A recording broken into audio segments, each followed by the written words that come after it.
Some balloons here. That's why I brought them. Say cheese.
Nice. Nice.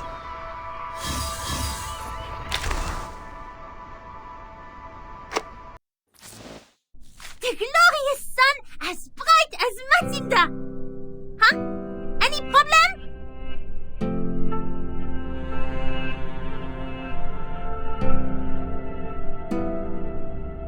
The nature of divination is deduction based on reality. It is not always correct, but I surely am.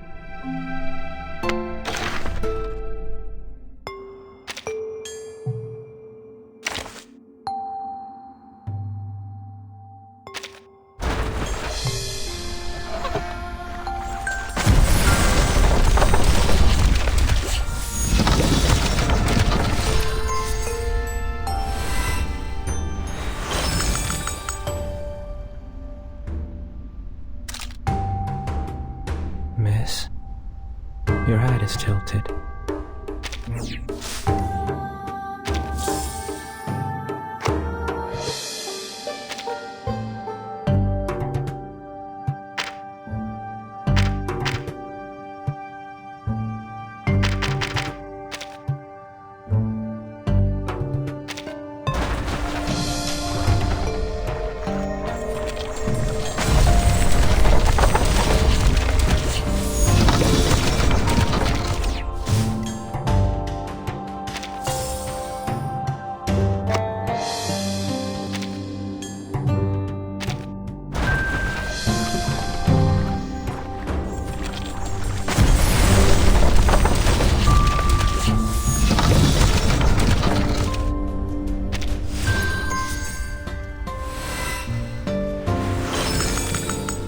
Greetings to you, fair lady.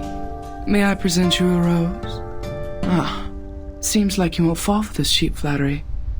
I'm ashamed.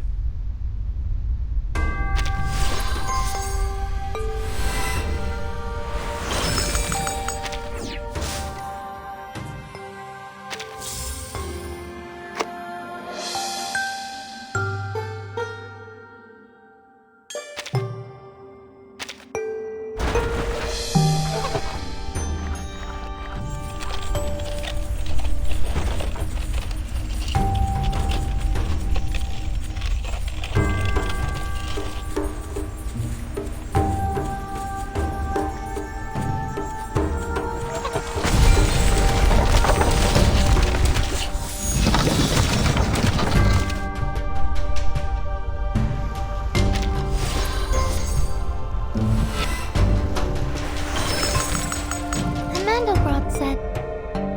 That's right. It's just like the island. I'm a part of the set, just as I'm part of the island.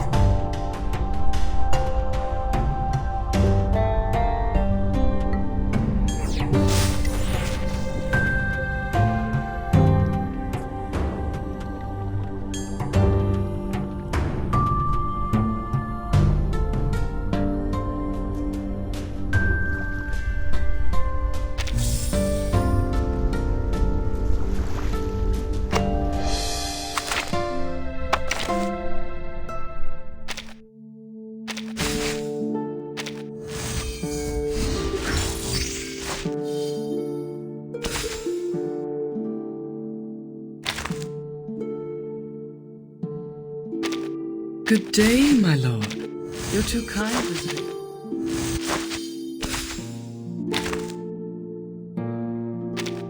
If possible, a knock on the door.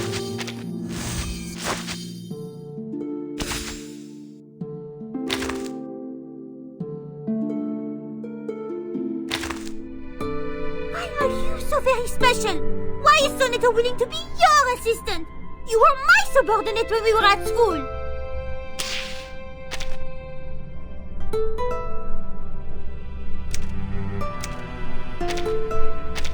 What? You mean there's an Arrestia in my hair? That can't be true. Show me.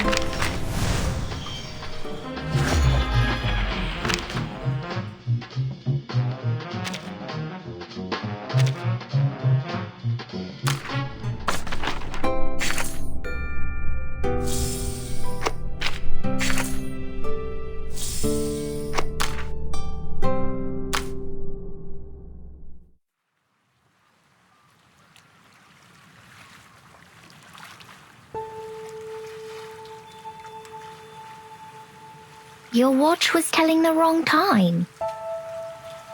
Pardon me? I fixed it for you. 2007? Yeah. This is the year 2007. Is it not?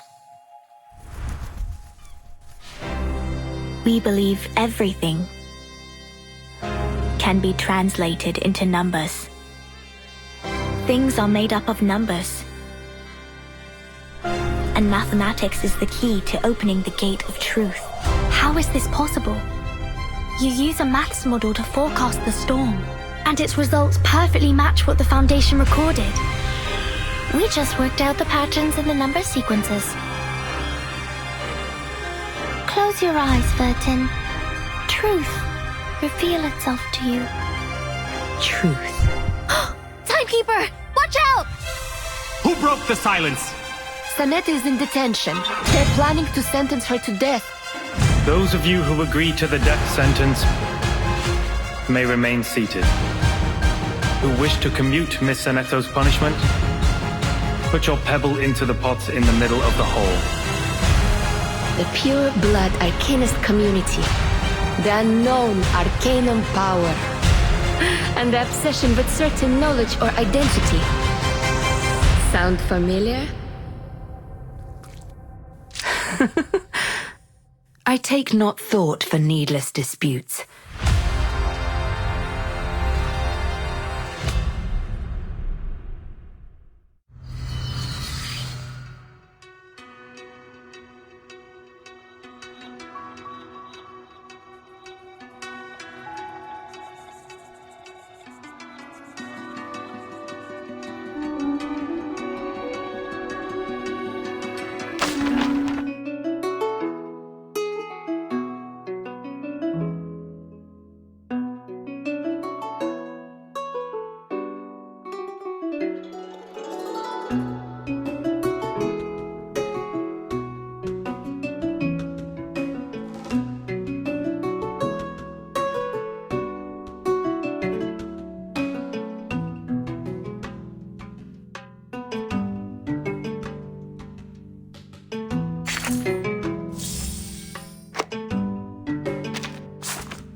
See?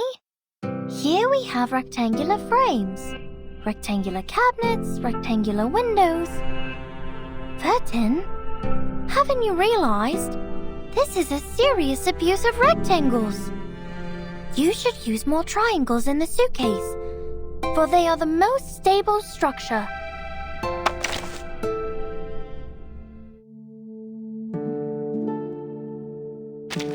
You're back. Of course you are, because this place is the origin.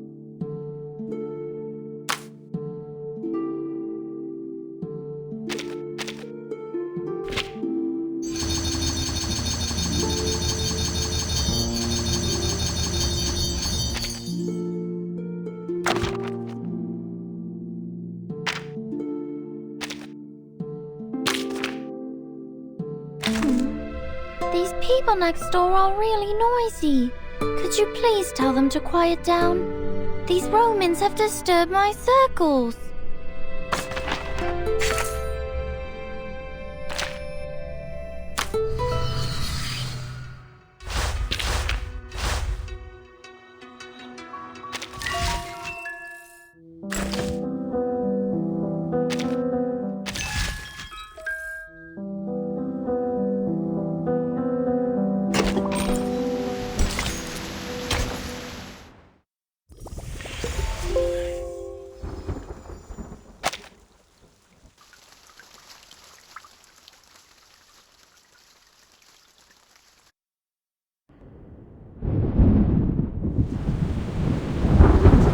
Hold tight!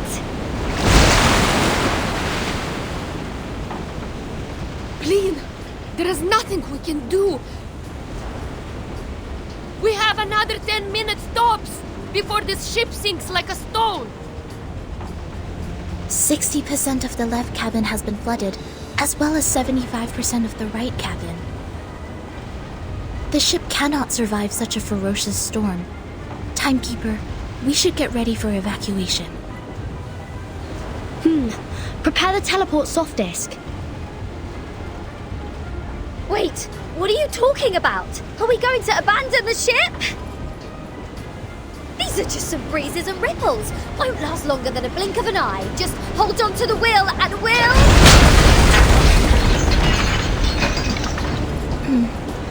That sounds like the turbine just cracked.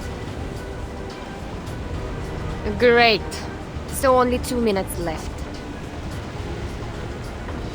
A true captain will never abandon her ship. I've sworn to live and die with Rockin' Apple, the second of its name. Then why is it the second?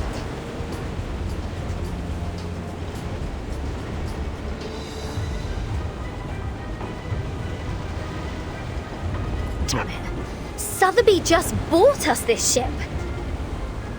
I racked my brains to think of all the assurances I could give to get that governess off my back. I think it's better for us to embrace the fact that all things would come to an end, Captain. Sometimes, deserting is to leave for another battlefield.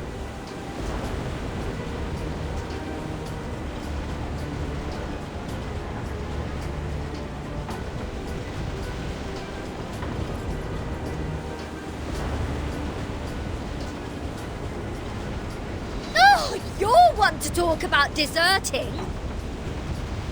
If it wasn't for you, we wouldn't have ended up like this in the middle of the... Timekeeper, we have an emergency. The teleport soft disk can't be activated. I've tried other contingency teleport incantations, but none of them worked in this area. Neither did the communicator. It's as if something is jamming the signal. I see. I have a question for you, Sonato. Please, Timekeeper. In the field mission evacuation instructions, apart from the part about asking the Timekeeper for help, is there anyone else we can reach out to for rescue?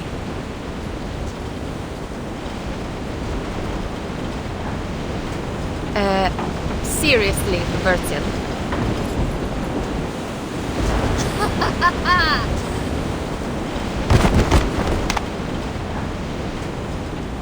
I see what's going on now.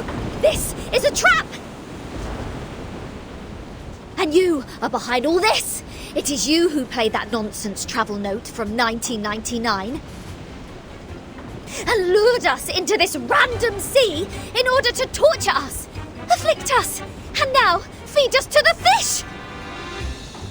Go ahead, give us the wicked villain laugh, you Manus mole! Quit playing innocent here! I don't know. I mean no harm. Nice try. See what else you got to say when this pirate opens your battery cover and finds Made in Manus there. Please, do not shake me. If I broadcast how to clean kitchen appliances for you now, will it brighten up your mood? Like hell it will. Can't you see? My ship is going down! Along with my record collection and your battery cover to the bottom of the sea for good! Even John Lennon can't do anything about it now. I'm terribly sorry. I can't see. I could only touch, hear, and imagine. How about this program? Lesson 101, the express route to heaven one shouldn't miss. I think it would serve you better. I can't stand this anymore. My records, my Dr. Peppers, my pirate radio, my Rockin' Apple II! For crying out loud, what have I done to deserve this?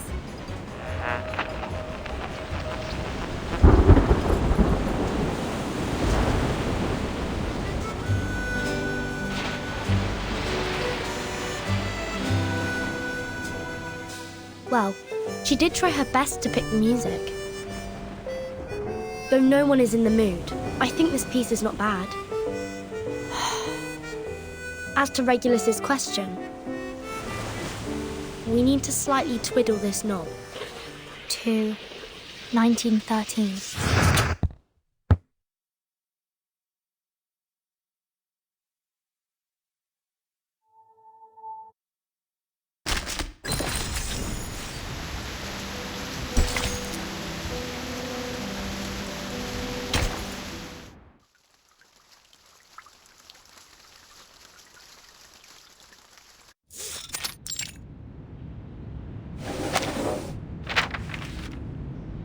This is...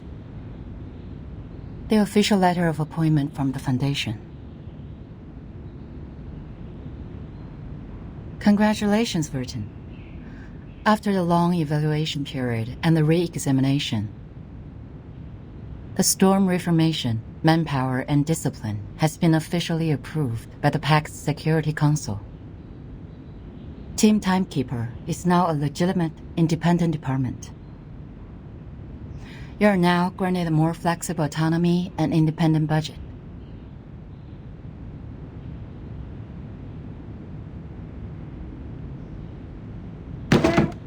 What was that?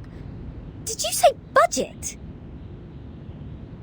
Does that mean the Foundation will assign me a new ship? Unfortunately, independent means doesn't rely on others. I can apply for a ship for you, but it's not guaranteed. Misers. Fine. Not that I wanted an obsolete ship painted in grey as shepherd check.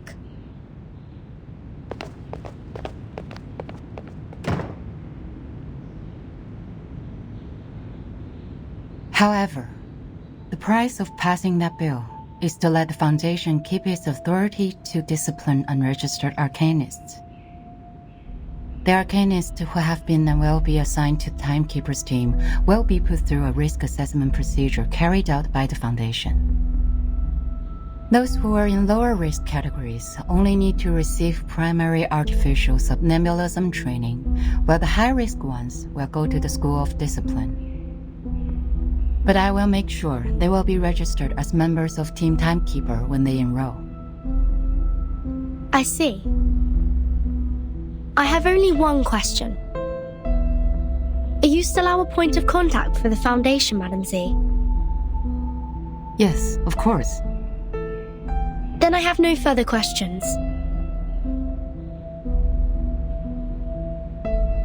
Meanwhile, Team Timekeeper can apply for secondment from the Foundation, Laplace, and Zeno if necessary. You can check this file for more details.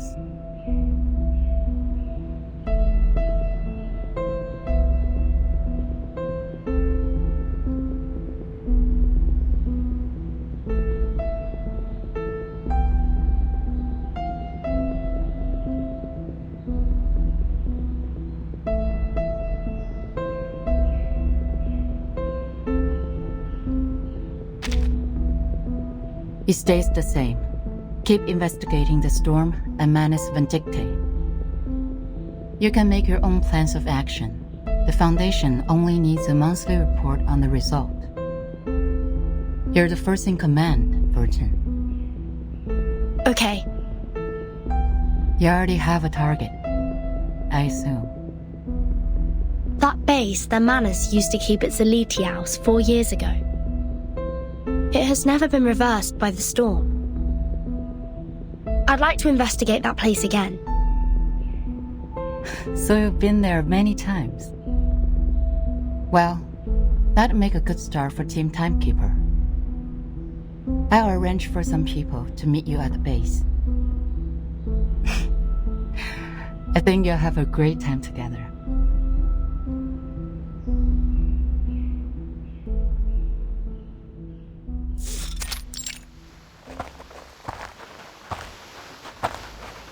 The fog is thick here.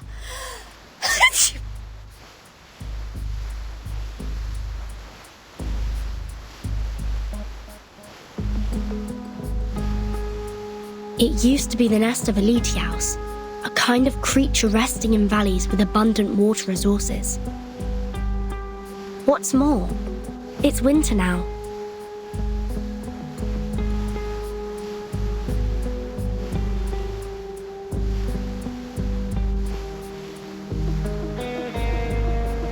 So, why do I have to be the errand girl?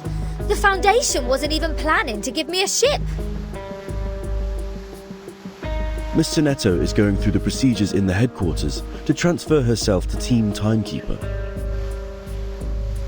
Mastruvis and Sotheby are on a break, for they have spent much time and energy clearing the woods and repairing the Foundation square. Miss Lilia has been given an administrative penalty because she broke into the rehabilitation center not long ago. This leads us to the current situation, where only the captain and this apple are able to act freely. What? So in the end, was I, the renowned rocking pirate, the only one who didn't cause any damage to the Foundation buildings? Ugh! I have never felt so humiliated in my life! You're not planning on destroying this place now, are you, Regulus? No. Huh? Hey, see who's here! Lilia and a stranger.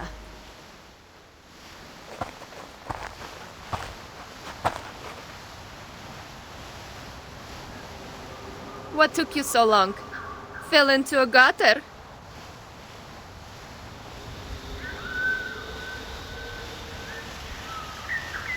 Hello, Timekeeper. My name is Moisson. My employee ID is SF27602191908238X. I believe Madam Z has told you about me. I am now an official member of your team. Miss Morson, welcome to the team. Madam Z said you're an excellent tutor in Arcanum. She's too kind to say so. In fact, I have a lot to learn from you. Also, thank you for taking good care of Miss Sotheby.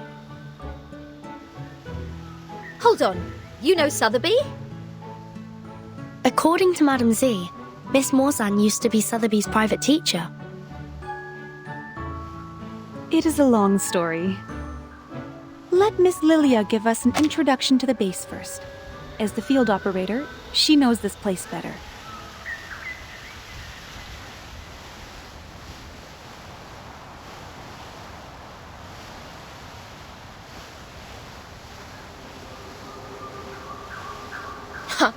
After I got promoted and transferred to the headquarters, those exciting outbound missions have been removed from my schedule.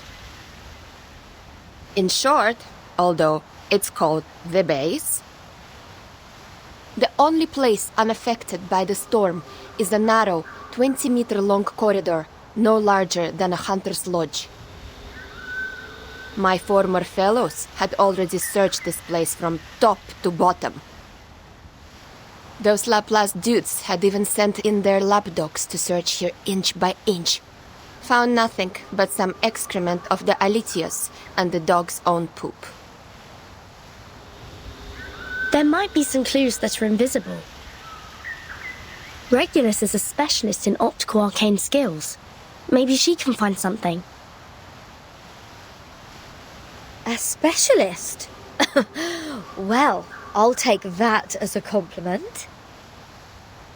But for the record, compared to searching, hiding treasures is more of a pirate's lot.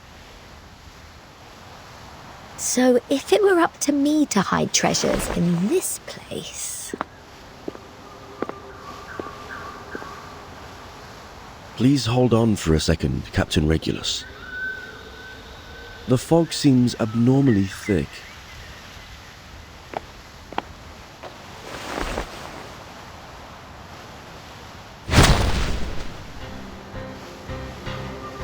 Ambush! Ambush! These brats nearly shot my hat off! Lucky you, they hit the jackpot right away. There shouldn't be any ambush in this place. Easy, Ms. Regulus. Please carefully retreat to my side. Miss Timekeeper, please cover us.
Wait! I have to hide the records first!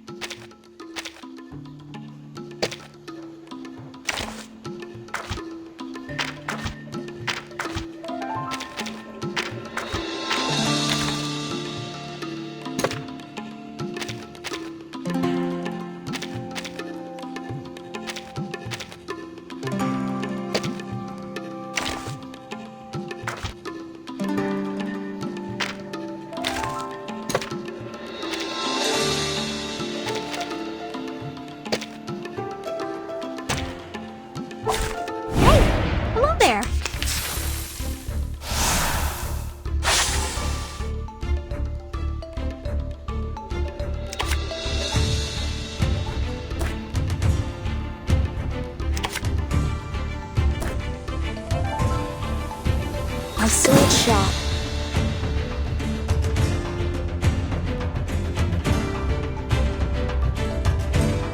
Be serious. Stay focused.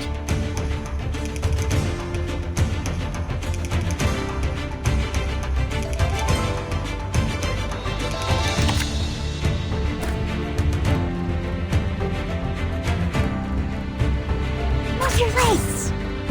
So long lives this, and This gives power to thee. Not lightning! Save them all! Rational. Rational.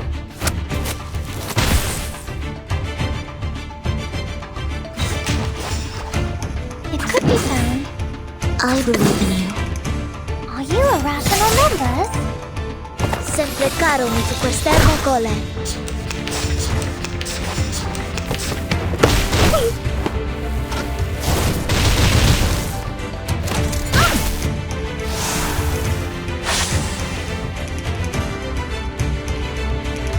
A sword sharp. Even there. It could be found. I know the moon, and this is an alien city. Intersect and divide.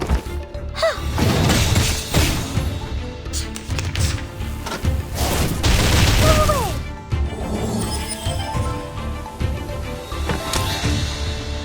I can't wait anymore.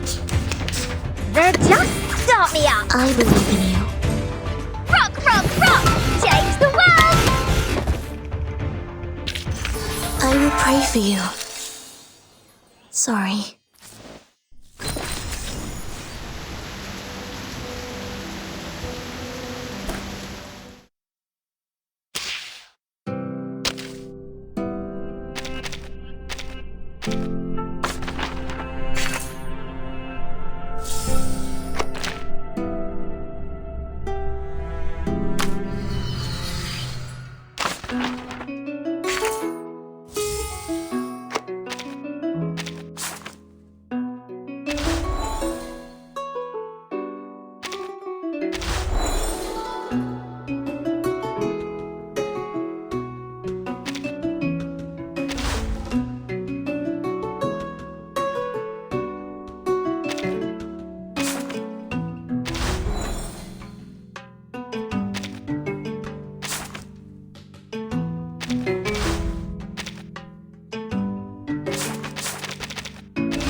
Welcome. Don't worry.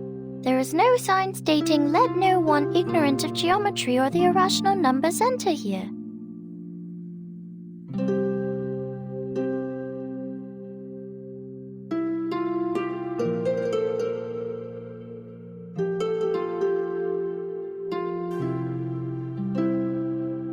A truly marvelous hypothesis. I hope the margin is wide enough to contain its demonstration.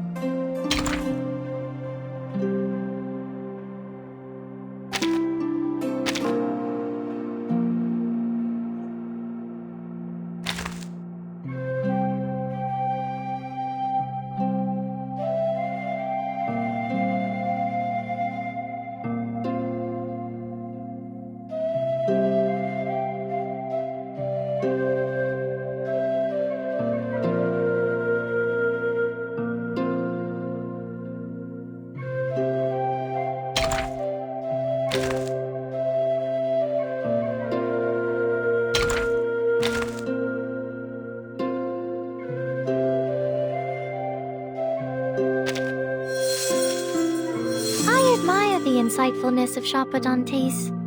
They are able to identify people's types of numbers and demonstrate their attitude with their teeth. An infinite plate of food that is always near your seat. A truly marvelous hypothesis. I hope the margin is wide enough to contain its demonstration. Terrific! I already have a wonderful demonstration in my mind. It unfolds like the folium of Descartes. Terrific! Terrific! I already have a wonderful demonstration in my mind. It's the spell of cleaning. I never knew there was such a thing in the warehouse. Perhaps Sophia would do the calculation again if the result is not what you want. It's also a step you need to take to rule out the wrong answers.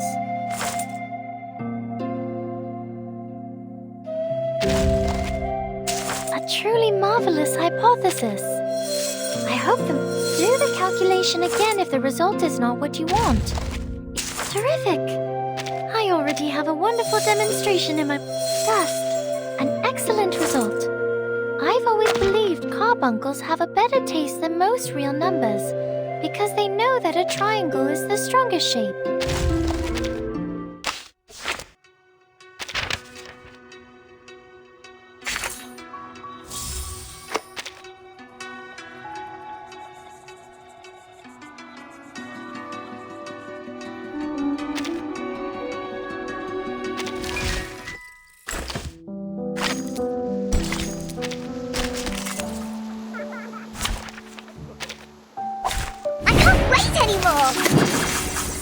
My child, here's something fun for you. Hey. 2, 1, down. I might try for free. Try for free. Peace and love. Peace and love.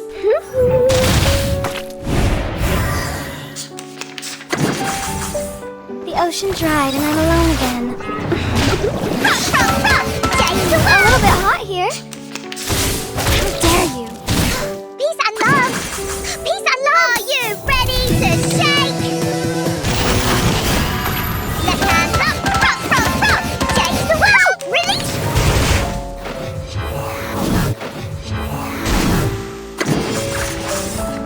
3, 2, 1, down. Hip hip! Hooray!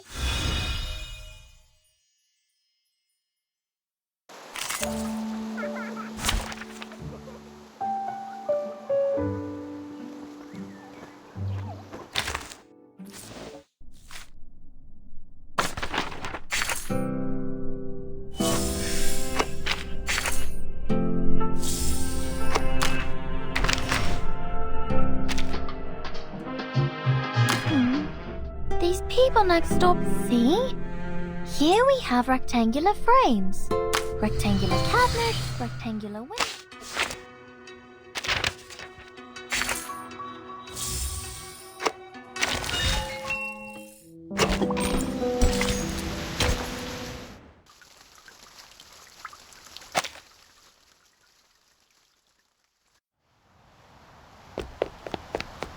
Hold on. It was a misunderstanding, Timekeeper. We attacked to defend ourselves. We are not the enemy.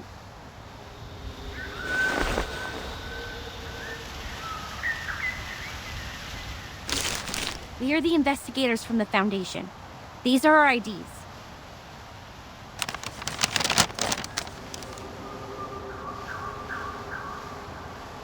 The base has been deserted long ago, right? What's the purpose of the investigation now? The outside world has been reversed to 1913. We are here to collect the lost scientific devices from the 1970s. Science and technologies are regressing rapidly due to the storm. Those old devices, which used to be outdated, have become valuable to us.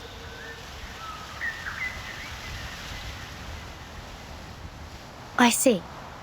Do you mind us investigating this place? It won't be long. Sure. We are glad to give you a hand if you need it, Timekeeper. Good. I have some questions about the base, and I wonder if you may help.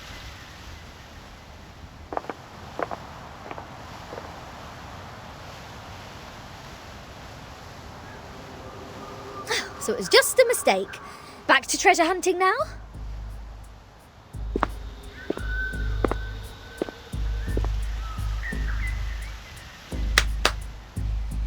Let's see what Zeno and Laplace have left here. Infrared shotgun. Oh, Maglev auto feeder. Kato calibrator. Oh my god! And a full box of Laplace's military chocolate. Vertin! Come check it out! This is all good stuff. Solid MREs. Ahem. This pirate with a heart of gold wouldn't mind tasting it for you. I don't mean to rain on your parade, but even dogs won't eat those things. It makes Alitia's excrement smell better in comparison. That being said, to the best of this apple's knowledge, canine animals shouldn't have consumed any food which contains theobromine anyhow. Then can I have it or not? There is nothing to be worried about, since the captain is not an animal of the Canidae family. Well said, as befits the first mate of mine.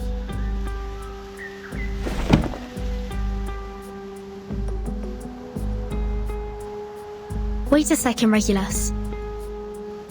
Show me the thing in your arms. Why? What do you want? Feel like my chocolate now? No, the supply box. It has my name on it.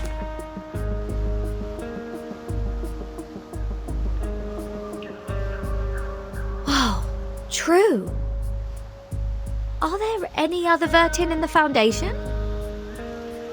As far as I know, no one is called by that name but me.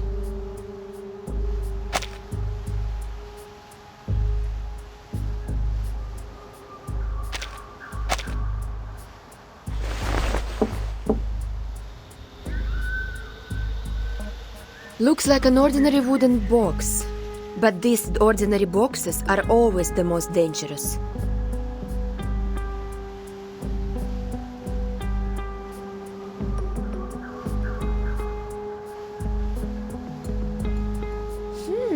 So, turns out we did find something useful in this treasure hunt. It even has Vertin's name on it, like a celebrity autograph. A treasure indeed. Regulus, wait, don't... No one can stop a pirate from opening her fresh trophy!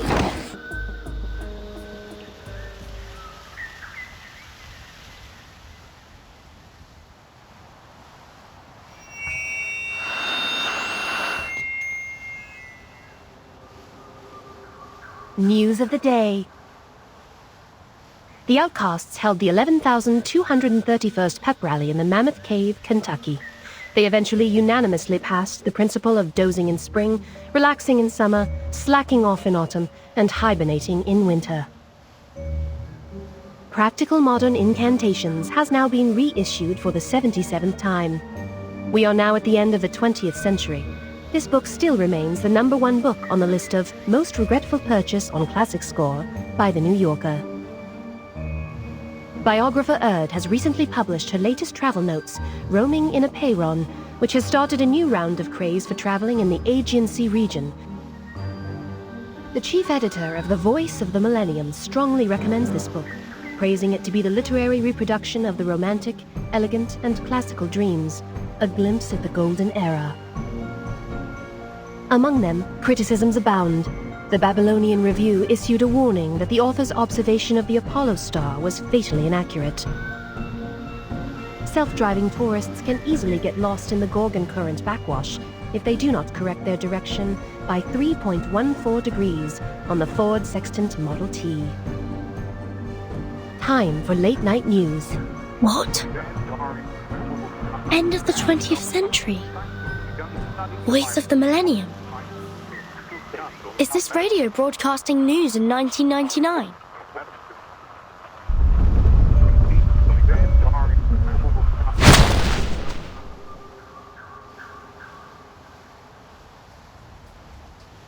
Just as I suspected.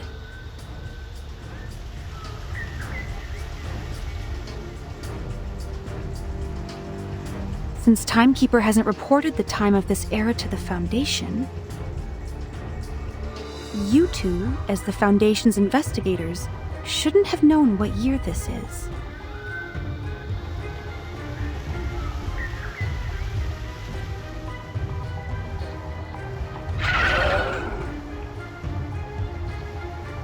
In such pouring rain, time is the best proof of identity.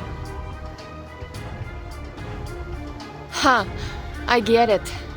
Not a bad plot. Miss Morzon, watch your six. Let us help you.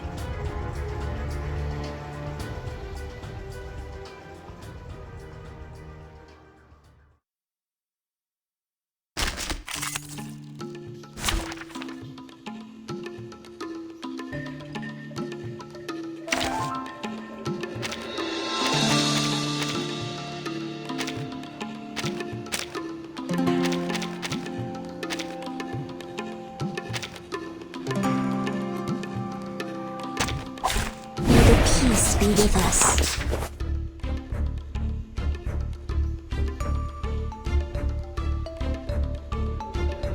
My sword sharp. Take it easy. I know the moon, and this is an alien city. I said hello. Hey! How dare you? It's alright.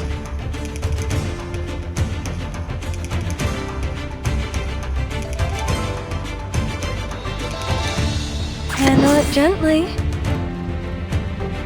So that's your idea.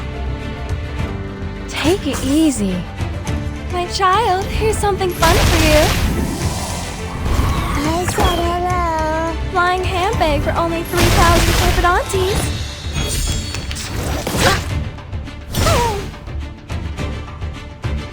I believe in you. My sword sharp. Party planner. So long lives this, and this gives power to thee. Sempre caro mi tu quest'ermo cole. I said hello.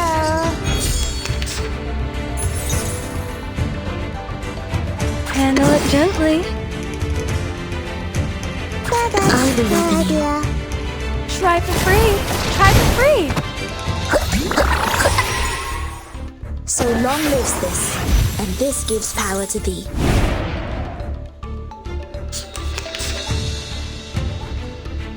Where's the party Bloody I've never wrong. seen before. The story begins with a bad adult. You did this first. Each moment, now night.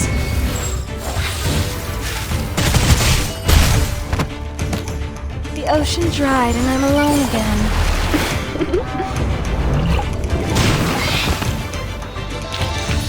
It's time to say goodbye. Don't miss me, really. I'll be back.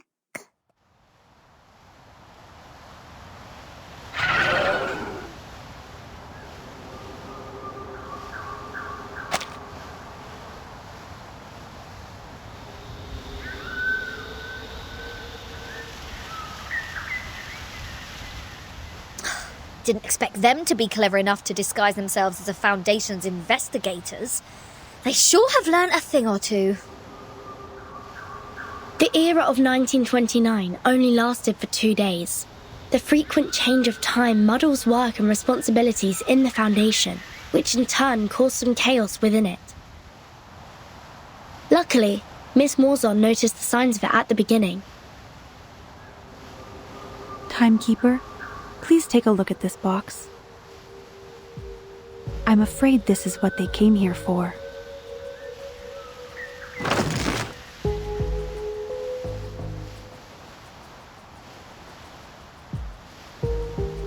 This is the Manus Marsh that used to stay immune to the storm.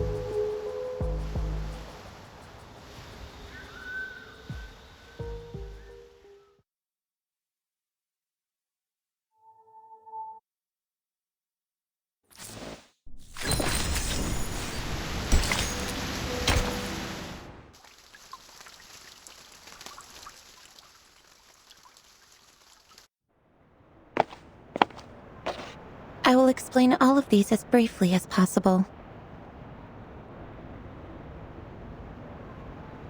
Good news.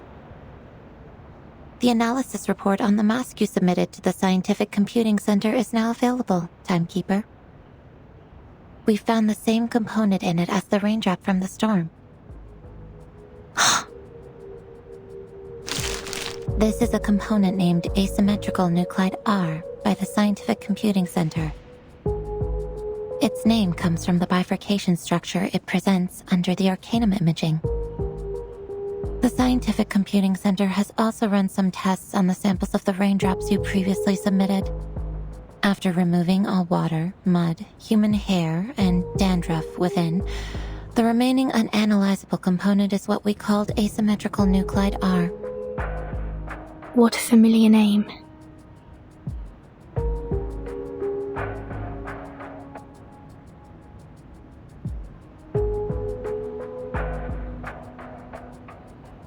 but it disappeared right away and we only have a photo of it. Fortunately, we extracted the stable form of it from the Manus mask. It might be the key to staying immune to the storm. Does that mean it'll be possible for the Scientific Computing Center to develop protective gears which are immune to the storm? Like the Manus does? Seems to be so. A credit to you. The whole center is crazy about it, and I am responsible for passing along the good news on behalf of my fatigued colleagues, who stayed up all night and suffered from neurasthenia.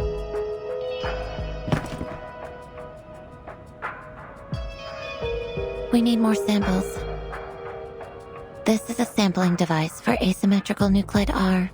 It's the one and only. The manual is in the interlayer. I'll be careful. Thank you, Mesmer.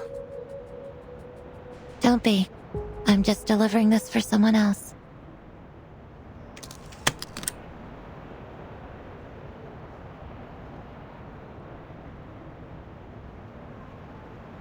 How do you feel now? I'm sorry about what happened in the rehab center. I'm good. It just helped me further verify some factual information about Arcanists. It's just... I thought you weren't one of them, Vertin.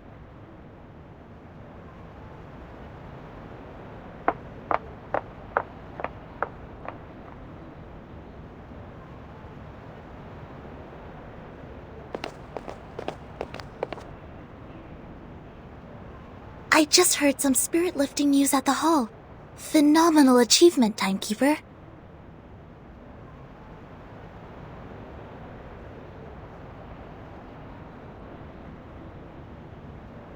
It's a tremendous breakthrough in our fight with Manus Vindictae. Everyone at the headquarters is cheering. Although, I don't know what this component really is.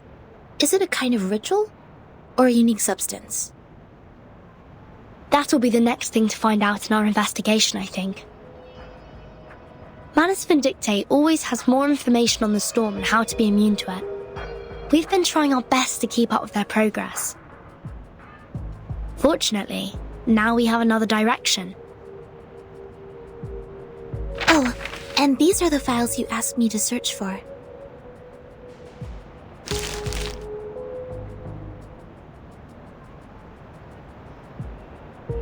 Luckily, the SPDM library has every single issue of Global Arcane Geography since the 1960s. Also, Miss Sotheby accepted your request. Thank you, Sonetto. With these files and the help of Regulus, that should be enough.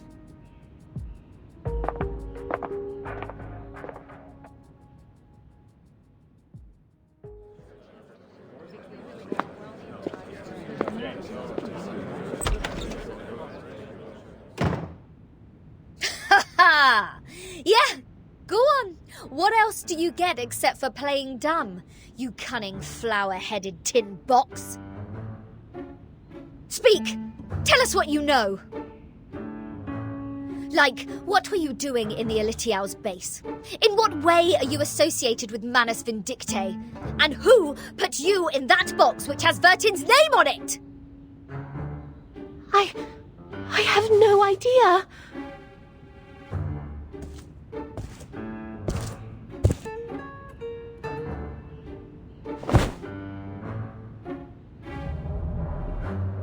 And those ridiculous radio programs, end of the 20th century, Voice of the Millennium and Roaming in a Pyren.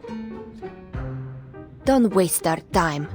Otherwise, we have no choice but bathe you with this bottle of vodka. Jeez, do you really mean that? Anything less cruel? Formalin, of course! I never waste my drinks. Yeah, that's more like it.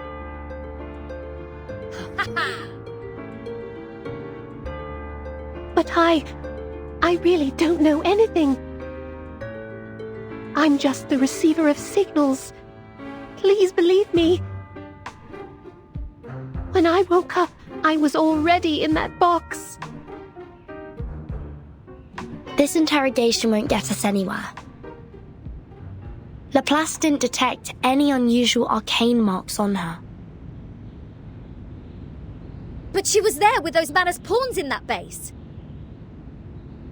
Say anything you want, she will still be a solid suspect.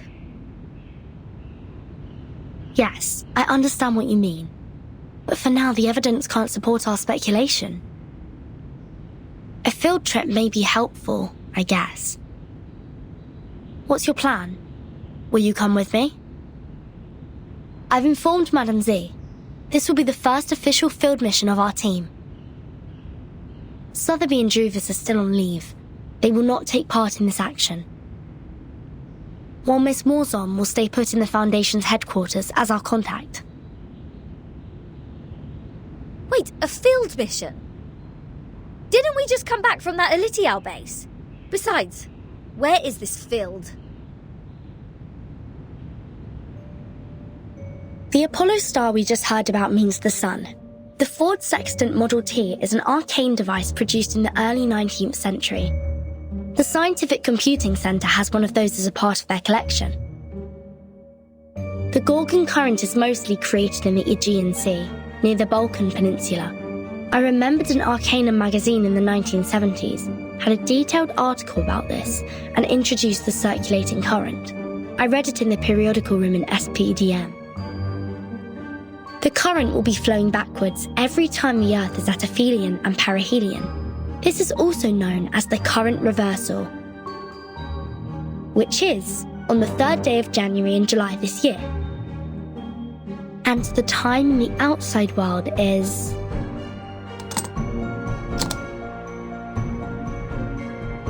January the 1st, 1914. Are you saying that all those broadcasts are leading us to an actual place? Why? I thought we'd have a nice break after this. Regulus, you've been longing for a ship, haven't you? What if I tell you that I've got you one?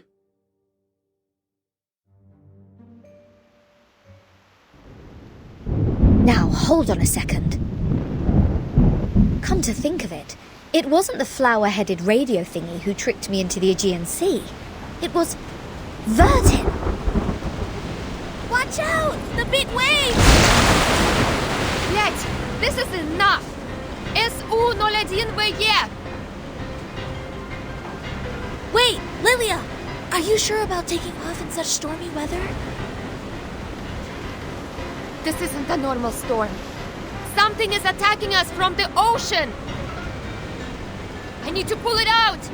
You guys go study that whatever instruction right now.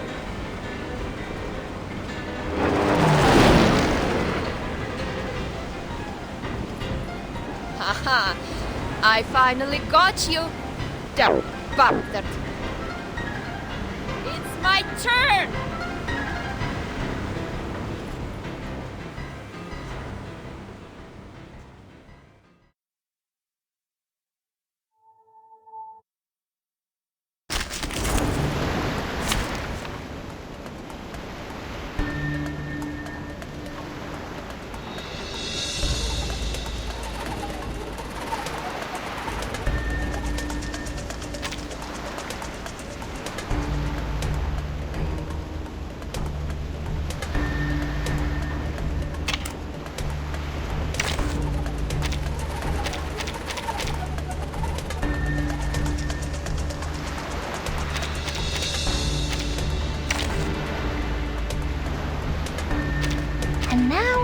I belong to this set.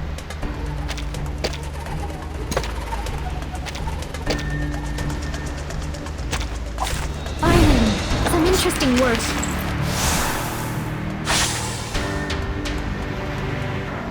Whose heart is beating so loud? What's this? Be serious. Stay focused. Talking out calms people down. I tripled the ingredients this time.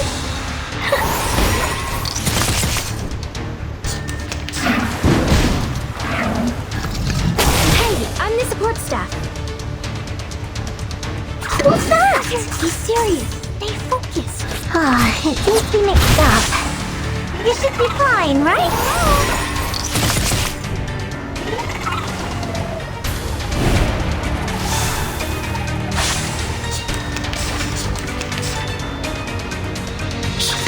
I hear something. Whose heart is beating so loud? What's your face? Don't be so furious. Radio waves are everywhere. That's Pringle. Everywhere.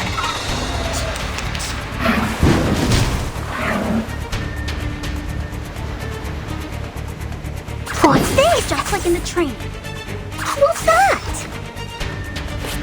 It seems to be mixed up. You should be fine, right? I have prepared it all. I have prepared it all.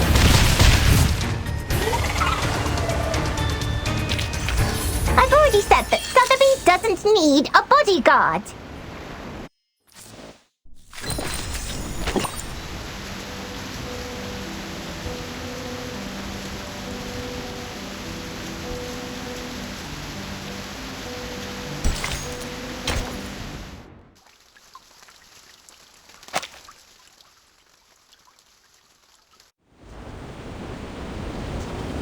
Ed subito sera.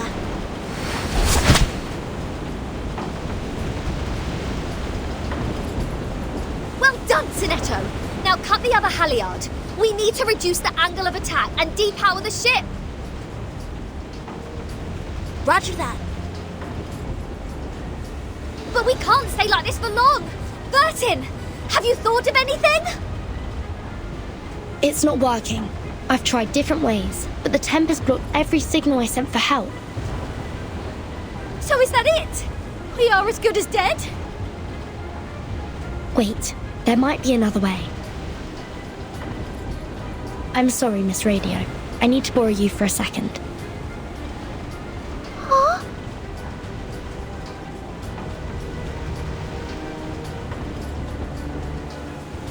Field Mission Evacuation Instructions, Article 21.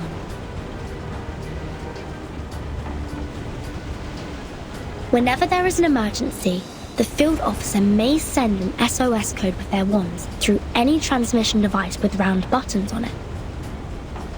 Any Foundation member nearby will provide immediate humanitarian aid. To send the code, please turn the knob 1 time to the right, half to the left, and then 1 time to the right. If you succeed, you shall hear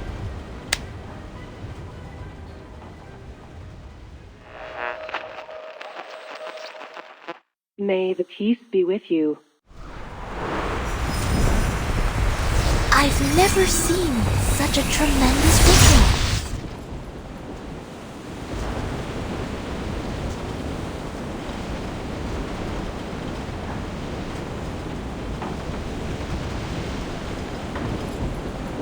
We are the Special Mission Squad Razor. Please show me your ID. Thank you so much. We are... Oh, we know you, Timekeeper. Even in our Special Operations Squad, you have quite a name. It seems you're in big trouble, huh? We were under attack by a giant sea monster when sailing in the Gorgon Current. Please help us ashore safely. Haha! Right down to business. Good! Good. I like a straightforward person. All right! William! Todd! Better get a move on!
are just a pile of cards.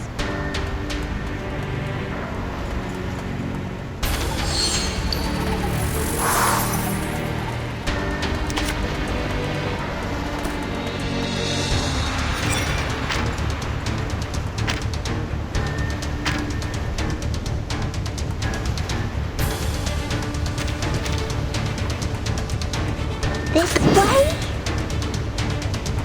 No.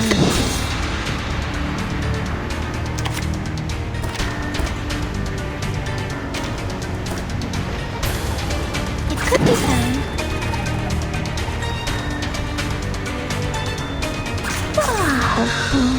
Smaller than what did you say? Bigger than the mushrooms. Are you a rational members? Everyone will love the Blue Bubble Garden.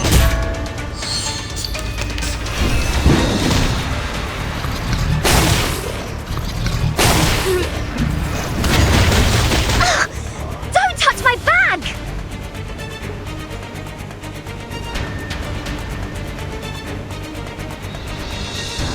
This way? Relax. Start me up! No worries. Promise? Don't forget to come visit me. Left hands up! Now right hands up! Breathe.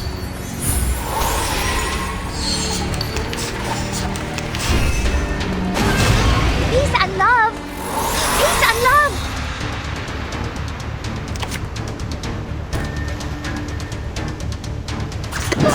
Isn't that? What did you say? This way?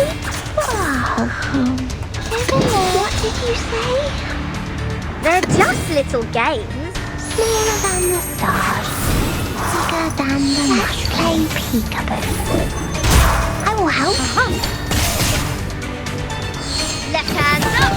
Now right hands up! Peace and love! Peace and love!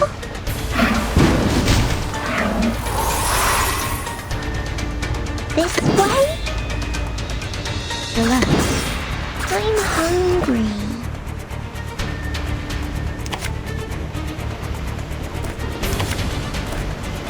It could be found. Promise? Don't forget to come visit me. Thank you for your cooperation. Next time.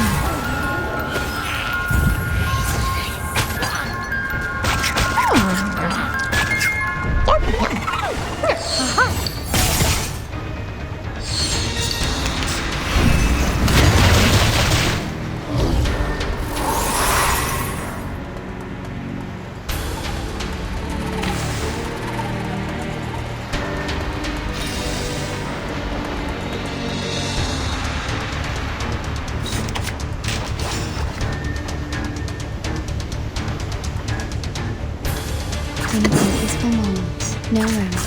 Start me up! They're just little games.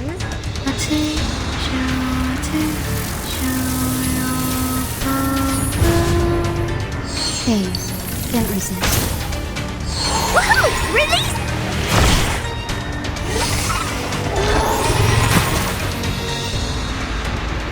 Rock, rock, rock! Change the world!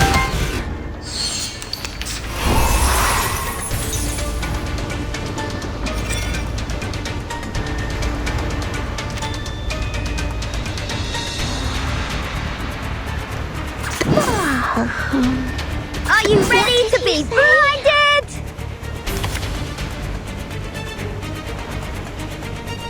Isn't that? This way? Are you ready? They're just start me up. Promise? Don't forget to come visit me. Are you ready to shake?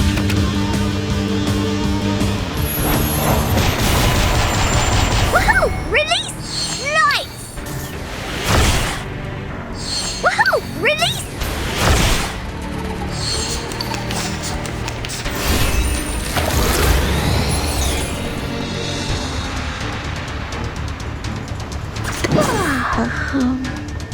What did you say? It could be found. Isn't that... Relax. Smaller than the stars, bigger than the mushroom. Intersect and divide. Aha! Come back to me.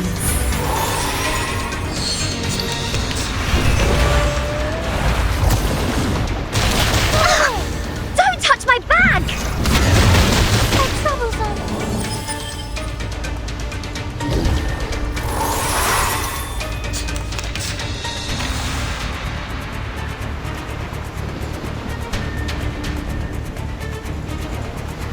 No. This way? They're just little games. Please, don't resist. Promise. Don't forget to come visit me. Rock, rock, rock! Change the world!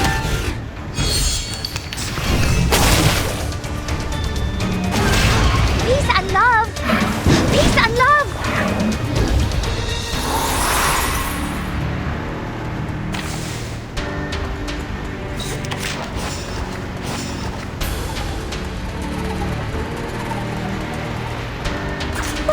Start me up! Relax. What did you say? Everyone will love the blue bubble garden. Left hand up! Now right hand up!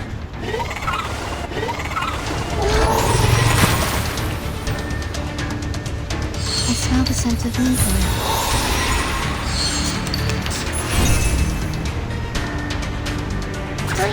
Are you ready to be... They're just little games. Snack time.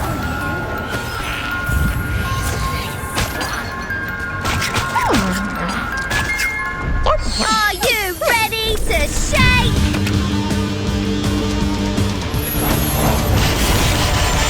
Woohoo! Release!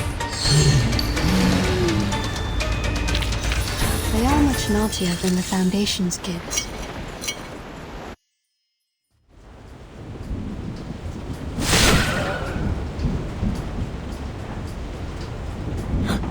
Incredible! Is that a full-size Gorgon? I've only read about this ancient sea monster in literatures. Watch out! Its eyes will turn you into stone! There has been no witness report of a Gorgon since the 12th century. I thought the current was simply named after the mythology. Well, it's my privilege to have the chance to fight against it, huh? William, Todd, let's see who gets it down first! Entities should not be multiplied unnecessarily. Captain, I hope you still remember our founding motto. Want to compete with me in speed? Have a try, if you dare. Oh, you have guts and I appreciate it. Bring it on! Speed up, my friends. We need to rush back to the Balkan Peninsula for another mission. Everyone, please wait a minute. The size of the sea monster. It's shrinking. What's happening now? It's gone out of sight. Oh, I have a bad feeling about this. Not good. It's crawling into the cabin. It plans to tear the ship apart from the inside. Everyone watch out!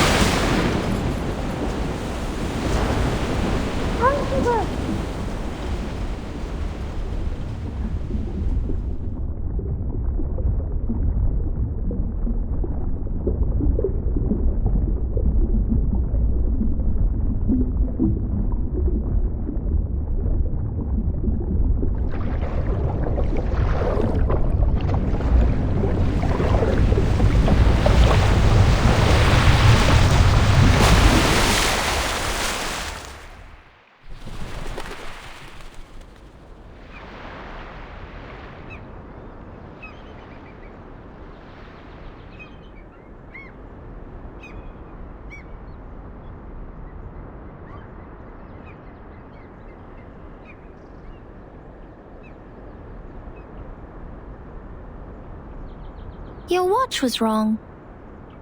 Pardon me? Your watch was wrong. Are you talking about my pocket watch?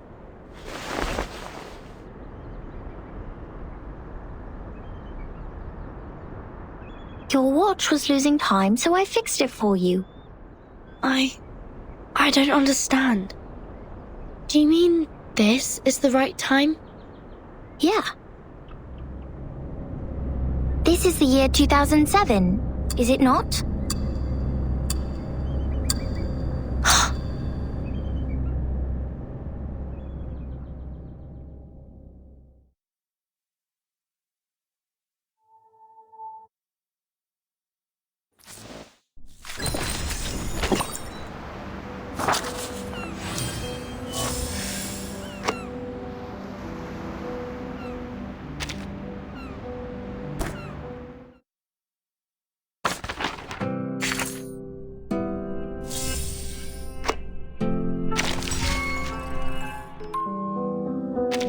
See?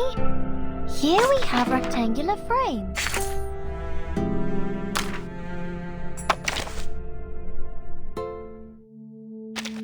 You're back. Of course you are. Because this place is the origin.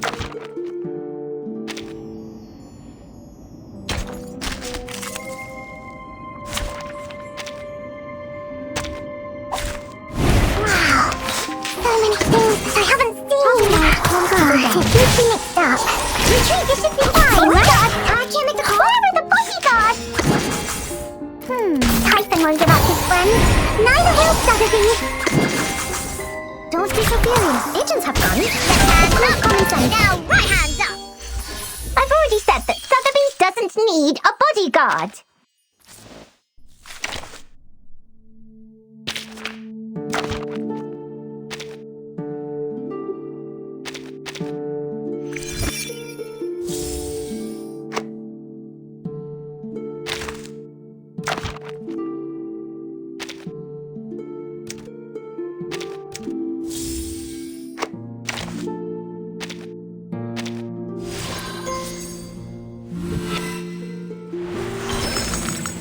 The next quadrant.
Brilliant!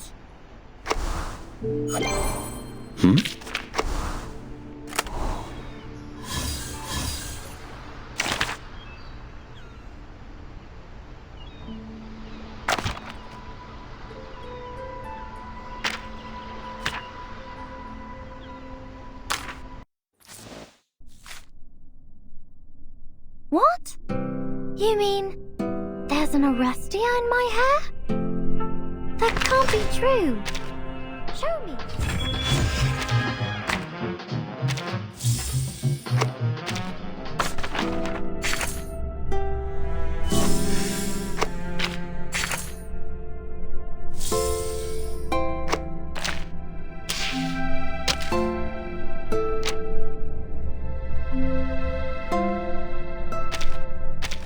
I tried to talk to Miss Centurion, but as soon as she tossed that coin, I felt dizzy and passed out.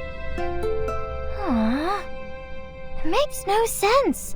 I mean, her luck completely overturns a probability theory.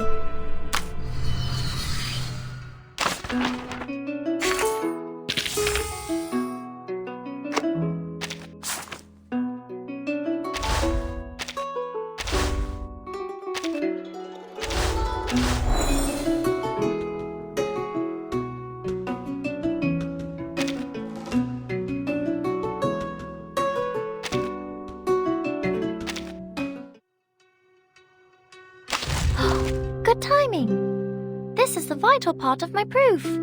You have brought me the Eureka! A truly marvelous hypothesis. I hope the margin is wide enough to contain its demonstration. Congratulations! There are only a very limited number of them in the warehouse, and your luck is a good example of probability. Well, or that of proof by exhaustion.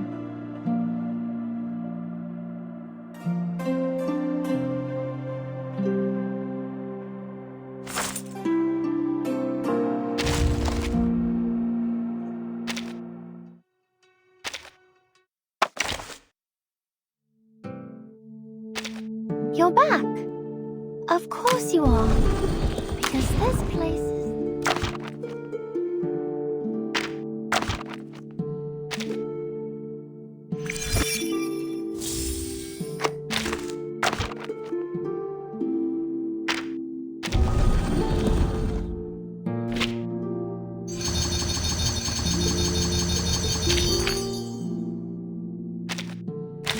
What? You mean... there's an Orestia in my hair? That can't be true.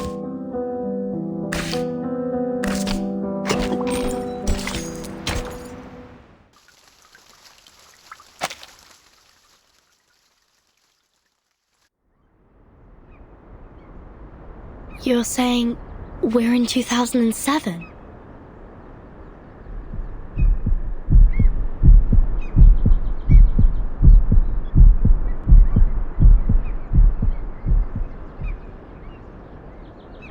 Do you know the storm? Is that how you call it? We call it the emanation. The tide of Numa is pouring down from above and converging. It would raise as a tsunami and break the world of matters where darkness abounds. I don't understand.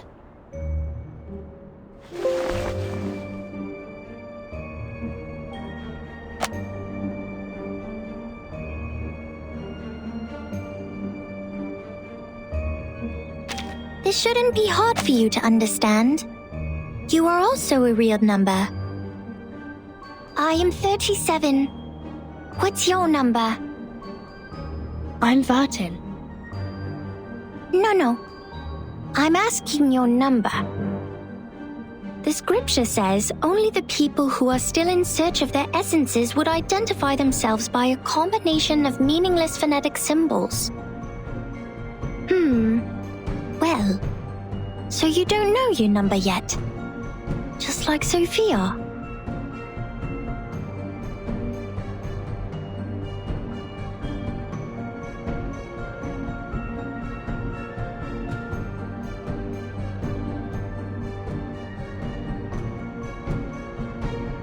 Have you seen my companions? Yes. Are you looking for the integer or the fraction? Or the irrational number? Or the imaginary number? What? Integers are the living example of virtues. Fractions can be understood through specific means. Irrational numbers are the free spirits, while imaginary numbers are the existence which doesn't belong to this dimension of the number axis.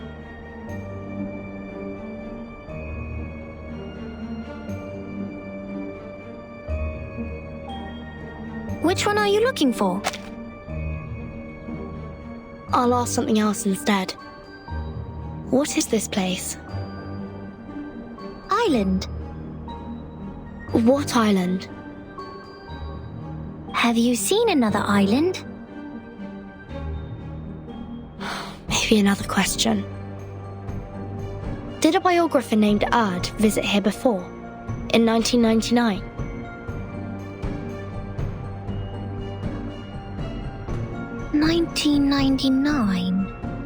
Oh, 1999. 1999 is a lovely, centered triangular number. But I believe this number has been abused in the Doomsday stories.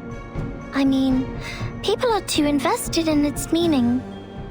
In fact, 1999 is nothing special compared to 1991 and 1993. However, 999 is a brilliant number. It is a Capricorn number, a palindromic number, and the largest 3-digit natural number. Sorry to interrupt, but I only meant to ask about Earth the biographer. She'd been here on this island and written a travel note called Roaming in Aperon. Does the name or the book ring a bell? I am sorry. I have no idea about the fragments of matters you're talking about. Fragments of matters? Help! Somebody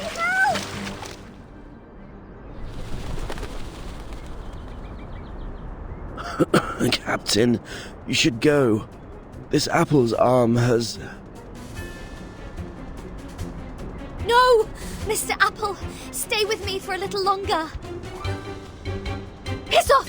Shush! You wicked dolphins! Mr. Apple is not your breakfast, nor are my records! Huh? Isn't that Vertin? Vertin! Are you done with the standing and staring? Come give us a hand!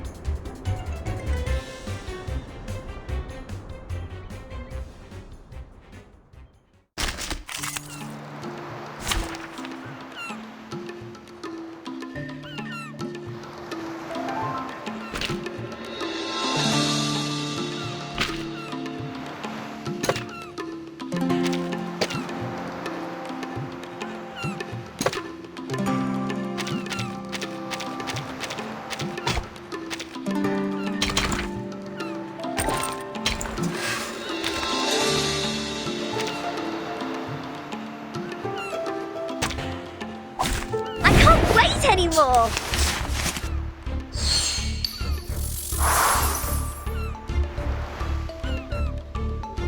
No worries.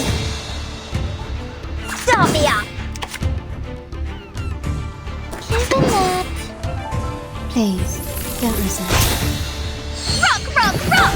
Change the world! Oh, it's a bubble.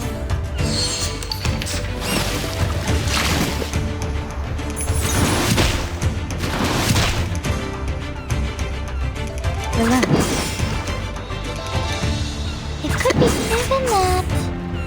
I smell the scent of mint oil. Time to check my calculation. Oh, it's a bubble.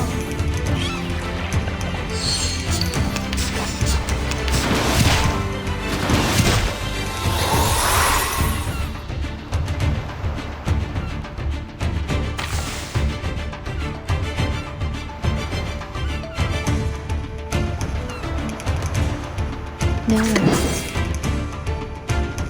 It could be found. They're just little games. Intersect and divide. Rock, rock, rock! Change the world! Stop. Relax. Stop it! They're just little games. Breathe. Nice! Woohoo! Release!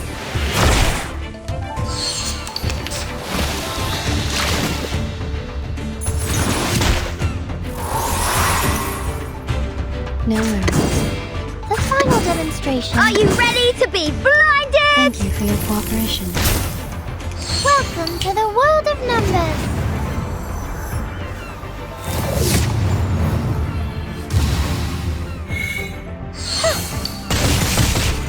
Are you ready to shake?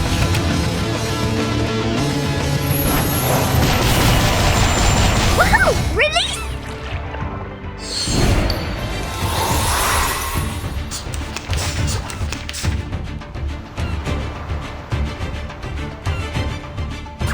Just relax. Start me up! A two, show, a two, come back to me. Nice!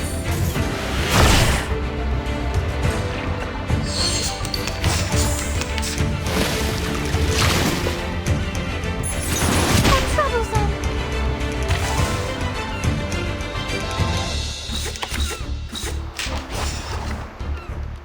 No worries. Relax. It could be found. I smell the scent of mint oil. Phase. Don't resist. Intersect and divide.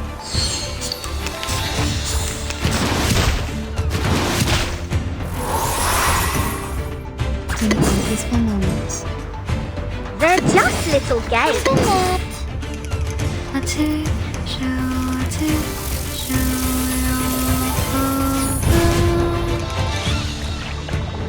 Left hand up. Now right hand up. Aha.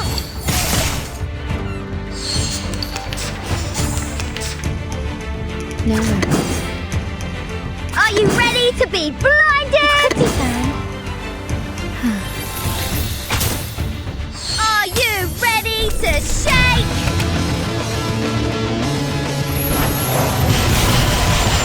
Woohoo! Release! Victory? Okay, but what does it mean to us? I mean, what does it prove?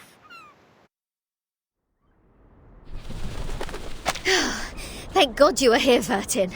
Mr. Apple and I were this close to being made a stargazy pie by these clever bastards and served to the dinner table. You've also been incredibly helpful, Regulus. Is that so? Like how? You rebuild my confidence in communicating with people. Have you seen Sonetta and the others? No, I woke up on a dolphin's back. Thought they had saved my life at first and was quite grateful to them, but the next moment they just started all the beating and biting. They think you are an irrational number. That's why they bit you. Whoa! This little lady made me jump. Vertin, who is this long-haired stranger?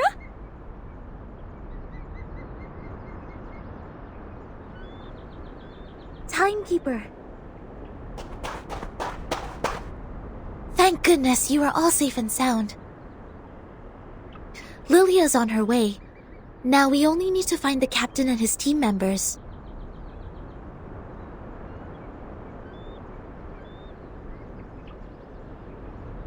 Sonetto, these people are... They are the Apuron believers.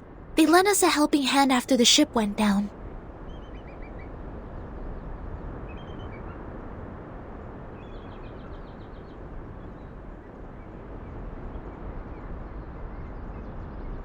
Not at all. An integer is under an obligation to help his kind. Miss Sonetto, have you found your friends? Yes, only the members of the Razor Squad are still missing. They also belong to the St. Pavlov Foundation like we do. Imaginary numbers are not of our concern. Imaginary numbers? You should not linger here if you have already found your lost friends. We will provide a boat for you to leave. Our school of thought does not accommodate uninvited guests. Wait! We have something to... What if we know about the emanation? We are the investigators from St. Pavlov Foundation. We are glad to share the information about the storm, or the emanation. Please grant us entry to this island so that we can share them. Timekeeper? I'll explain to you later. Trust me. Please, Sonetto.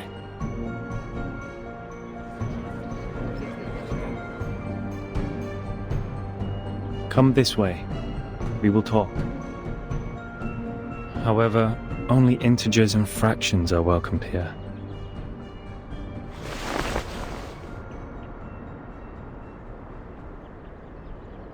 No irrational number is allowed on this island.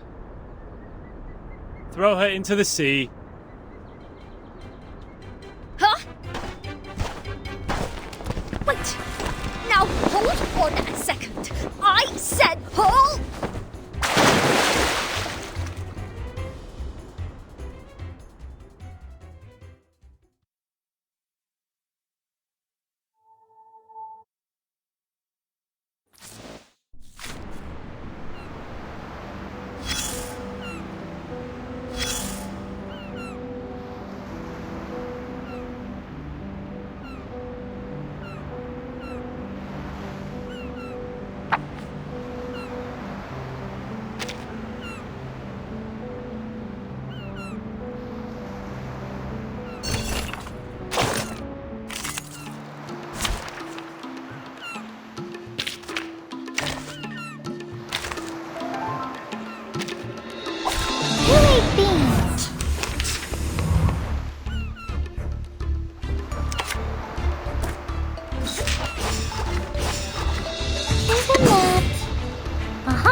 operation. A perfect argument.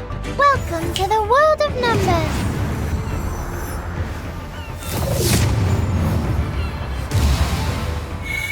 Intersect and divide. Huh.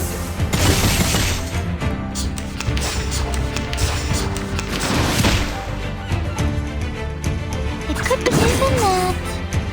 Are you irrational numbers? 4 is a bubble. The final demonstrator could be found. Welcome to the world of numbers.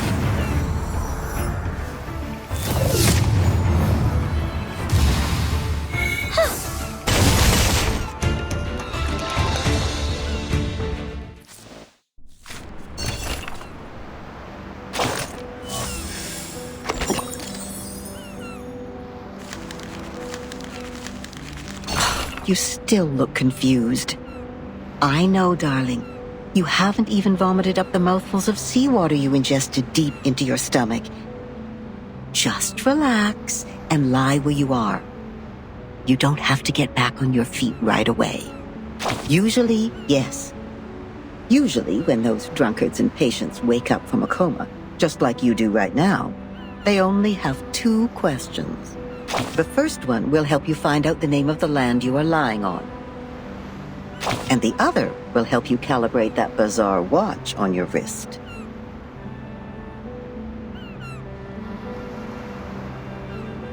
All right, now it's finally the right time to make things clear. Open your mouth and throw up whatever you have. Seawater, questions, just get them all out. Right here.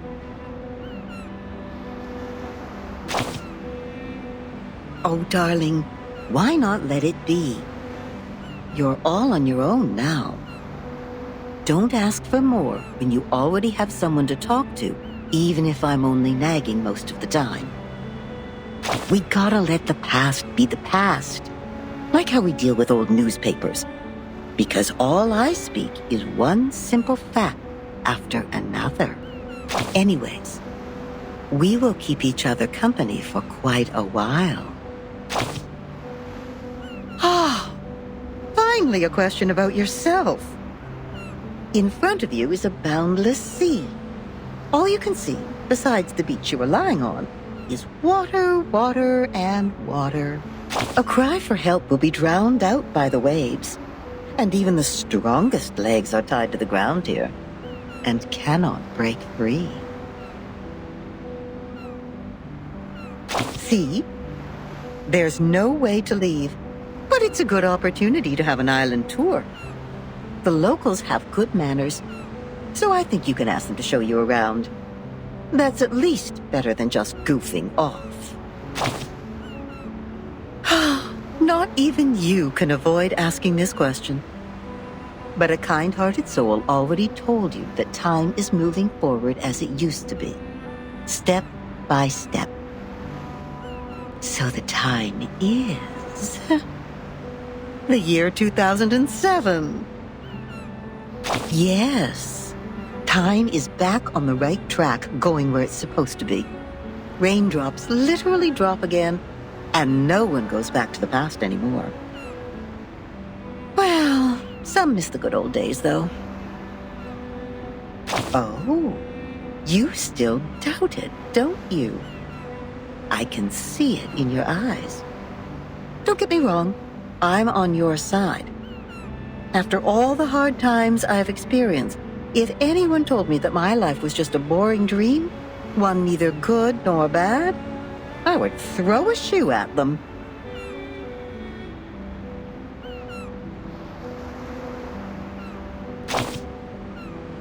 I can tell you are being burned by anxiety.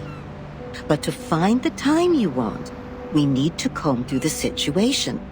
Like how you do with your hair. Time is like a soccer tort, and now it has been divided into many pieces. On the largest piece stands the white chocolate card. Yes, the last good days of the 20th century. The gentlemen are still growing handlebar mustaches, and the ladies have not yet flattened the curves on their bodies. New money buys one art piece after another to show off their good taste. They don't even mind turning their homes into museums. A cafe named San Marco officially opens, gathering the most outstanding intellectuals and writers of the time. They talk and laugh there as if nothing could stand in their way. Then the cafe receives a neurologist whose briefcase carries the interpretation of dreams, and celluloid film and projectors become a new means of expression for artists. At this point, helmets remain intact in the warehouse. Gauze only works in hospitals. Bullets only fly in the firing range, and the flame that swallows lives is not even lit.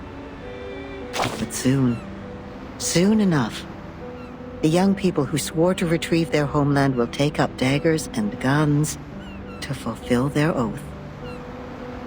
Buildings will shake like a leaf, and rocks will fall off and hit the walls. Screams will try to break free from people's throats. And at that moment, a clip will be loaded secretly in the name of supreme honor. The golden age is about to end. A vortex of blood is already swirling in the river of time, waiting to devour everything that passes by. When that actually happens, all the beautiful curves derived from nature, the B-shaped brooches, the punch, the eiderdown duvets, everything will be destroyed, leaving only an insurance contract behind. And it doesn't even work. Even this cafe will be smashed into concrete pieces. See? We have combed the hair now. Everything I just talked about is the time you want. You wouldn't buy the nonsense about the fairness of time when you reach my age. It actually feels different between those who keep their eyes shut and those who keep theirs open. Likewise, those who kill never share the same feeling with those who are killed. This is also true between those who have enough food to eat and those who are starving. All right, that's it. I've talked enough. Now get up, darling, and brush the sand off yourself. Trust me, you will find your own answer to this era.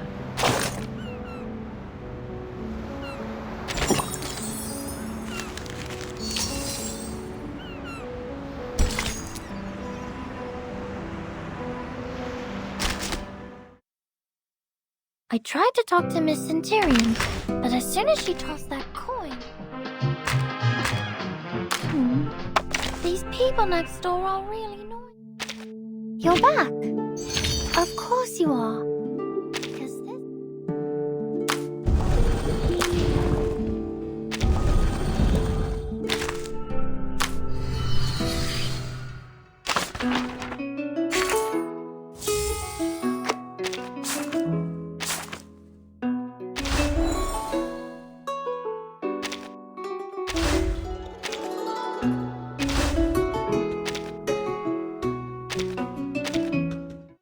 Welcome. A truly marvelous hypothesis. I hope the margin is wide enough to contain its demonstration. Oh, you got a fragment of the world of matters.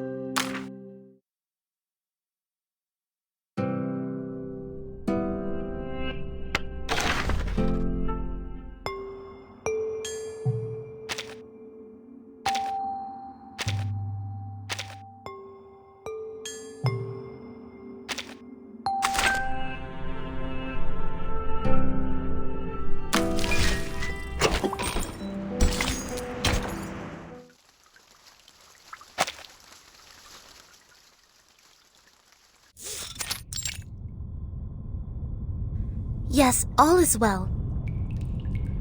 Those dolphins sent us to the other side of the currents. And one more thing, Captain, and I'm asking this with no ill intention. May I know your lineage?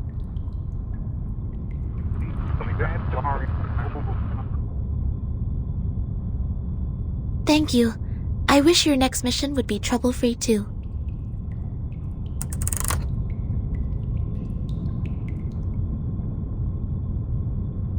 The members of the Razor Squad are all humans. It's clear then. Real numbers refer to arcanists, and imaginary numbers mean humans. Then what is the rest of this nonsense? Sonetto, Vertin, and this apple are integers. While Miss Lilia and I are fractions. Don't bother asking. I'm pure blood. This apple is also made of pure apple juice. I only consume 1.5 volt DC. So it's not determined by our lineage, or Regulus would have been an integer too.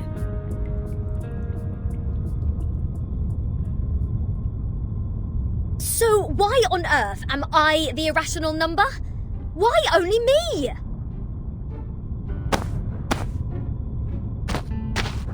Unfair. I demand the ruling to be changed. Shut up. We grappled hard to get you on this island. So you have no choice but to stay in the worst guest room. Do you call this a guest room? A cell, more like?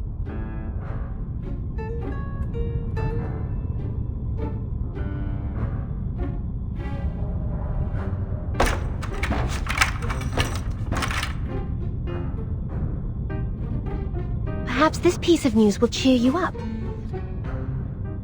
We are prisoners in the world, and our body is the cage of the soul.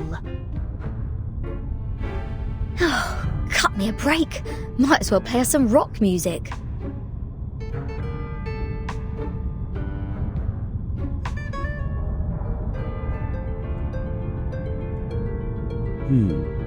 Seems the residents on this island venerate integer numbers.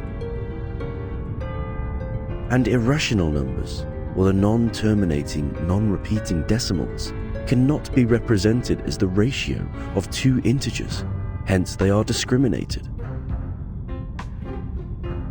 No, no, no. Who are they to judge and decide me to be the irrational number? I was the only person who didn't cause any damage to the Foundation in the previous protest. Oh, why do I get to have the worst of both worlds?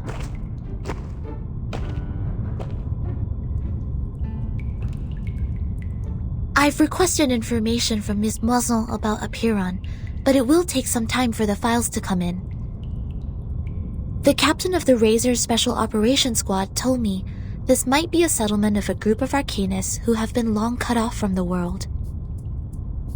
Unlike other unregistered Arcanists, these people chose not to live alongside the humans. They still lead an ancient Arcanist way of life and follow the old customs. We must be meticulous when getting in touch with them. But they used modern mathematical terms. And that girl talked about Caprica. He was an Indian mathematician active in the first half of the 20th century. I think they are not living in complete isolation. They are still in contact with the outside world. This place wouldn't be affected by the storm, just like the Elitiao base, Foundation headquarters, and my suitcase. The travel notes in 1999, Manus Vindictae showing up in Elitiao's base.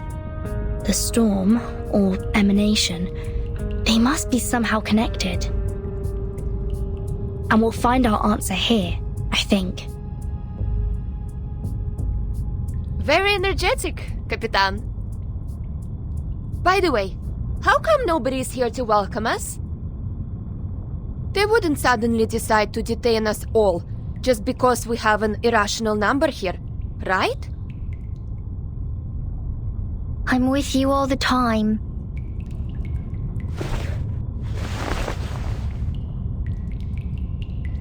Six asked me to welcome you. Oh, scared me again. What were you doing hiding in the corner? Because it seemed you were in the middle of proving a conjecture. According to the scripture, disturbing others when they are giving proof of their arguments is as sinful as eating beans. I don't want to be bound to the rocks of the Caucasus Mountain and have vultures eat my eyes after my death. Eating beans? Eating beans is the sin of sins. The biggest, worst, and ugliest crime. People eating beans will never transmigrate. They deserve nothing but eternal punishment. What? Are you serious? Is this rule only for soybeans? What about broad beans, snow peas, chickpeas? And what does it say about other bean-based products? Beans are beans. You're funny. This doesn't even make sense. By this logic, aren't the coffee drinkers going to rot in hell? I happen to have a box of coffee beans in my bag.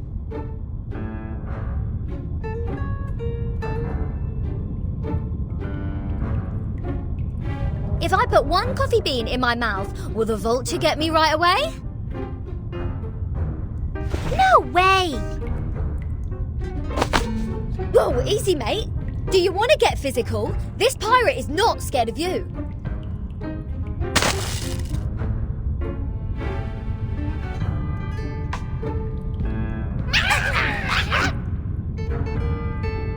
That's not fair! The critters are coming to your aid! This is not good. We need to separate them.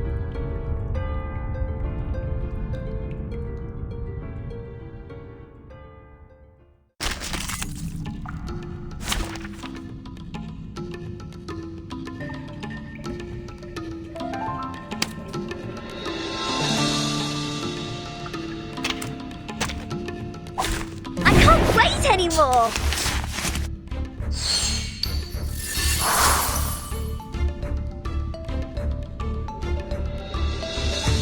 No worries.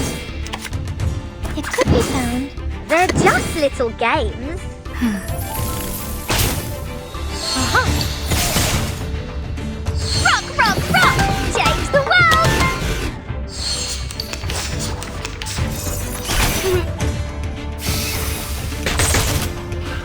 Stop.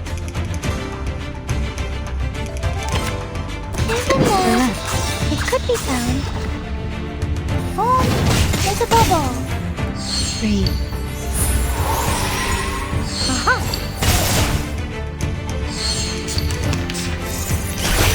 Peace and love!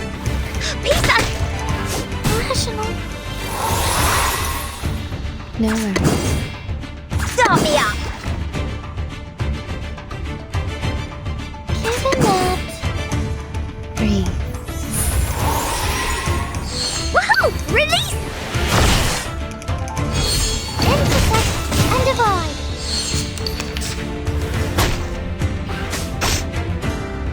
The final demonstration.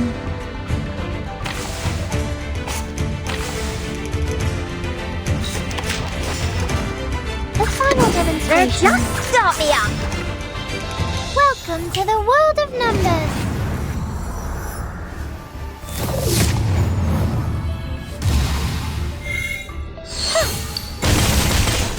Rock, rock, rock!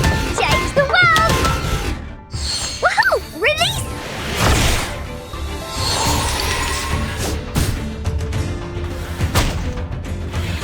How troublesome. Relax. No worries. Are you ready to be blinded? Please, don't resist. Come back to me. Are you ready to shake?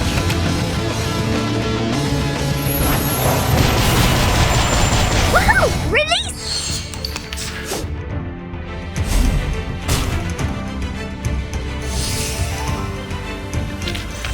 They are much naughtier than the Foundation's kids.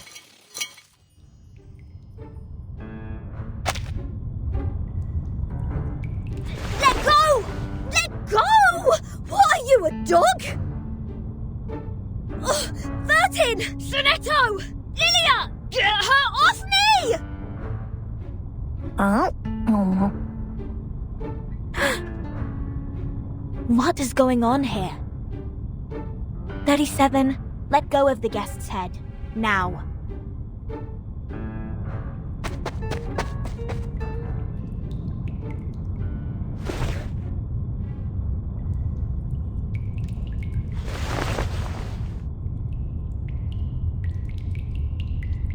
Sorry that I'm late. I'm Sophia, the corrector of Apiron. I will take over from here. Oh, finally!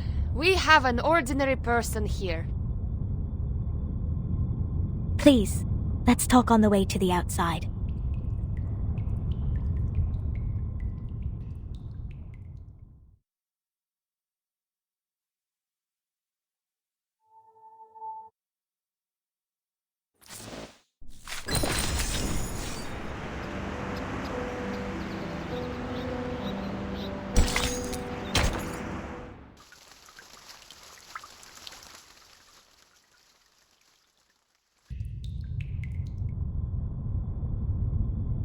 We believe everything can be translated into numbers.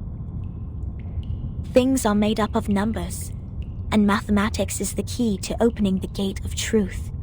It is like the fire that lifts us from the darkness. This world may decay in time, but numbers will transcend the limit placed for all other things in existence. And if one can take up the challenges and improve oneself with practice, they may clear their thoughts and find out their truth.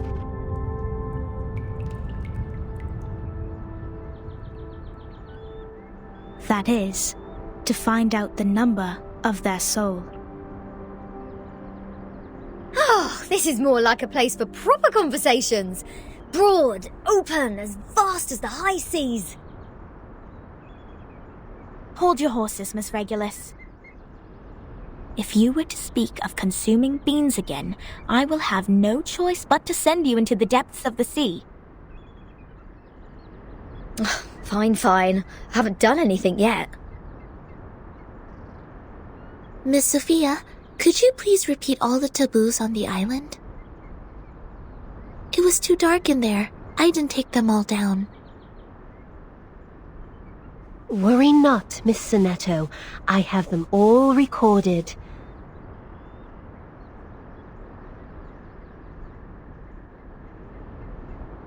One, abstain from beans. 2, do not pick up what has fallen. 3, touch not a white rooster. 4, do not poke the fire with swords. 5, do not jump over a crossbar. 6, do not cut wood on a main road. 7, do not enter the hall in new garments. Enter the hall from the right, and leave from the left. 8, do not keep swallows around your house. 9, do not sleep on a grave. 10, make the bed as soon as you wake up, leaving no imprint of your body.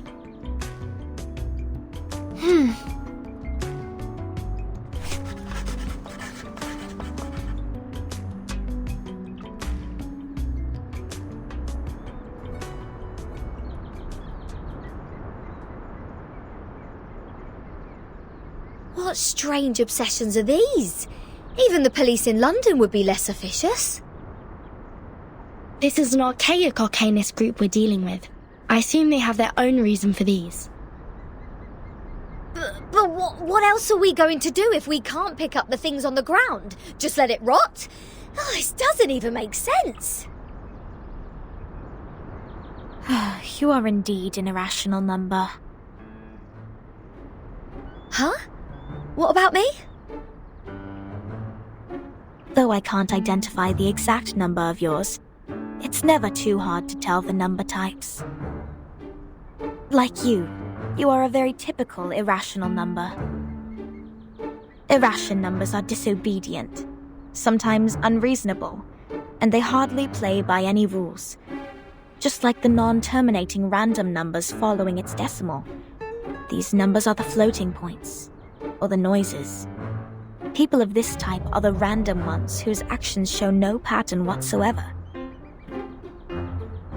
Disobedient, unreasonable, never play by the rules. So that's what their judgment is based on.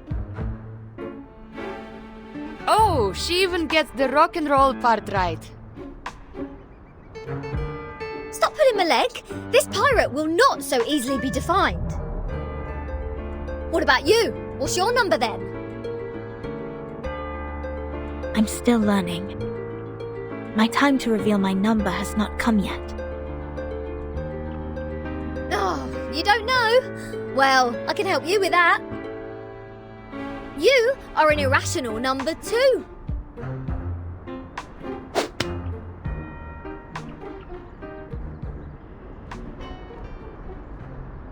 Ouch!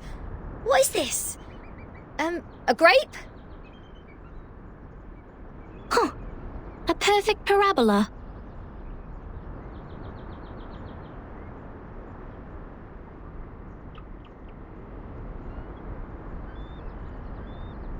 Oh, it's you again. I won't be bettered in a fight this time.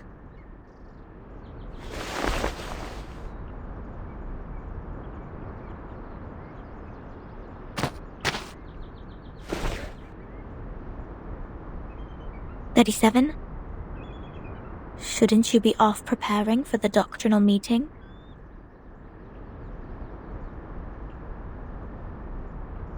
Six asked me to take care of our guests. But I'm usually the one who receives the guests. Engaging with strangers might be a little difficult for you.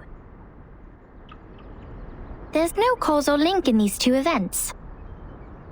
People always bother you with trifles only because you're fine with it. Do not sleep on a grave, and do not cut wood on a main road.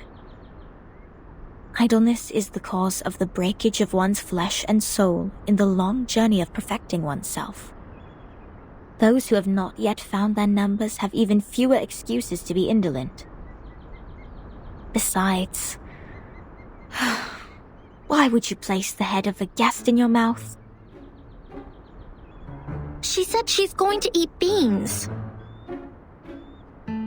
That does not justify your action. Come to think of it, is she safe to bite if she had consumed the beans? Wouldn't that make you the bean eater as well? The right way to deal with this is to throw the offenders into the sea.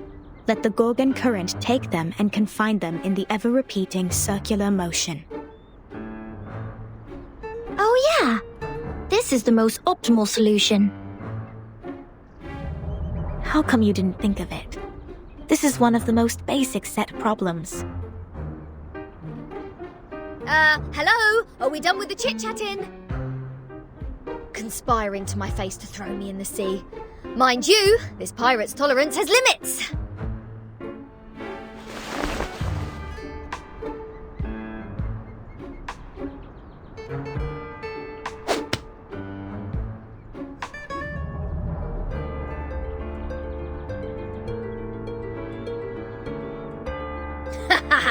Right in the bullseye.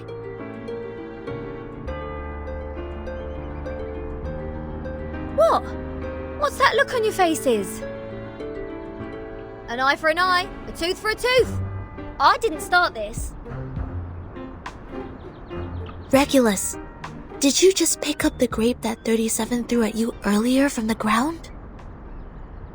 Did you just violate the rule of not to pick up what has fallen? What?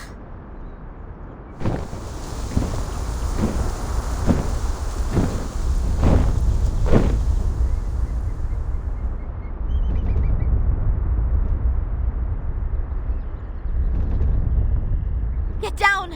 Abraxas incoming! It will take the offenders with it! A chicken's head and 2 snakes as a feet. What? What on earth is that? This is not good. They seem dangerous. Regulus, come to my side.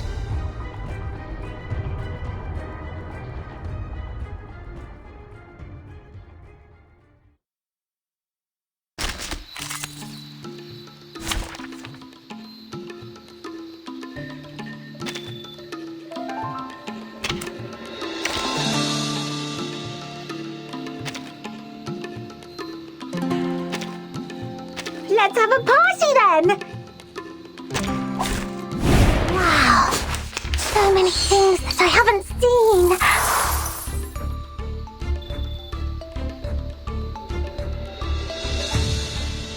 What's this?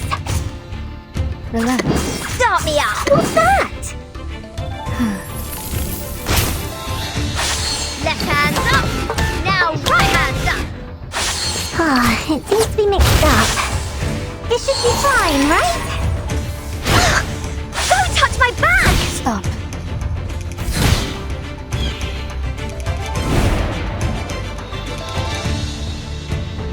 No worries. They're just little games.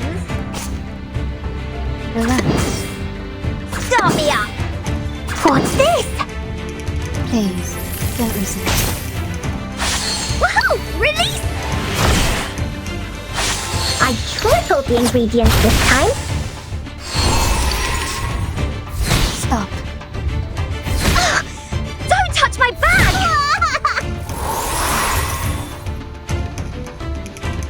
What's that? No worries.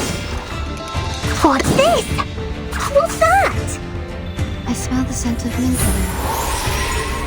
Typhon won't give up his friends. Neither will I tripled the ingredients this time. Peace and love! Bodyguard! Peace and love! Where are the bodyguards? I know what this is. They're just start me up. This is the gift. Well prepared for you. Woohoo! Release!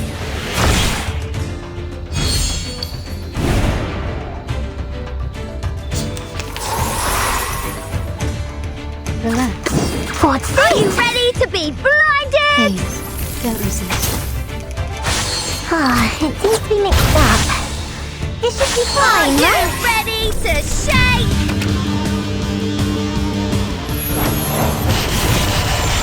Woohoo! Release! I've already said that Sotheby doesn't need a bodyguard.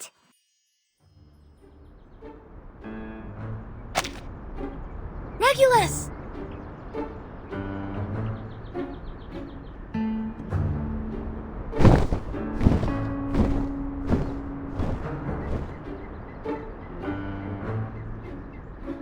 Captain! I can't leave her alone. This apple shall follow her.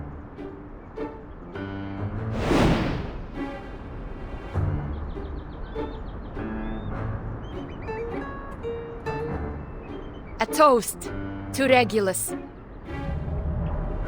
To her ever-fighting spirit of breaking away from jails, no matter how many times she has been put behind bars. Luckily she didn't have any beans. May her soul be cleansed in the dungeon. What a mess. Ena eftegramot mima, schematizate otan enosume dios semia.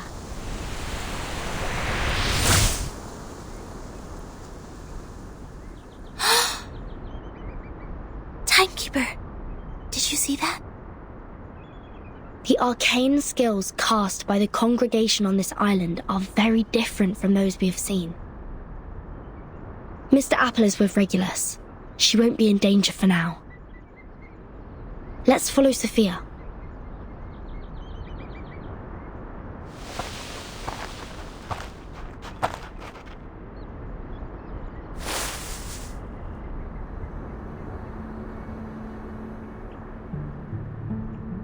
We have wasted too much time on unnecessary matters. Miss Vertin, this is the place you've journeyed to visit. The Hall of Apiron.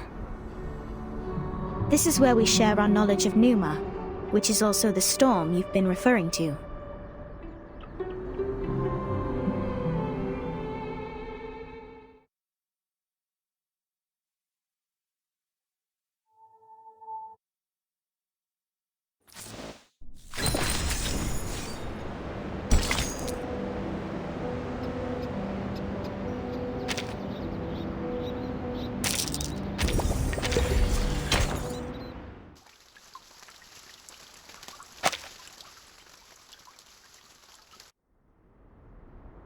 Before you enter the Great Hall, please place your right palm on the stone and swear to it solemnly.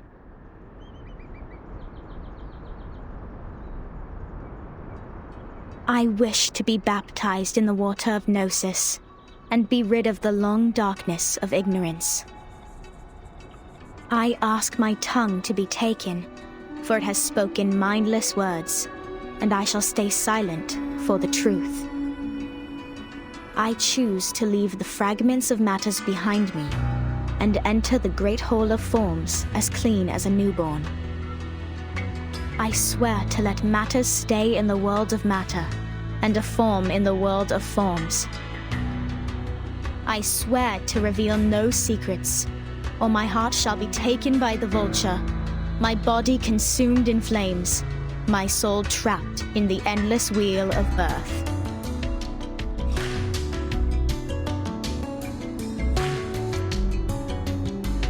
Now, knock 3 times on the stone. Put on these ceremonial dresses. That'd be all. Remember to enter the hall from the right, and leave from the left. You are the humblest audience here, hence not allowed to speak. Please, stay quiet, and keep the secrets you heard at heart. I will arrange your meeting with 6 after this. No problem. Miss Sophia, could you give us some privacy? Please, enjoy. I have nothing more to say.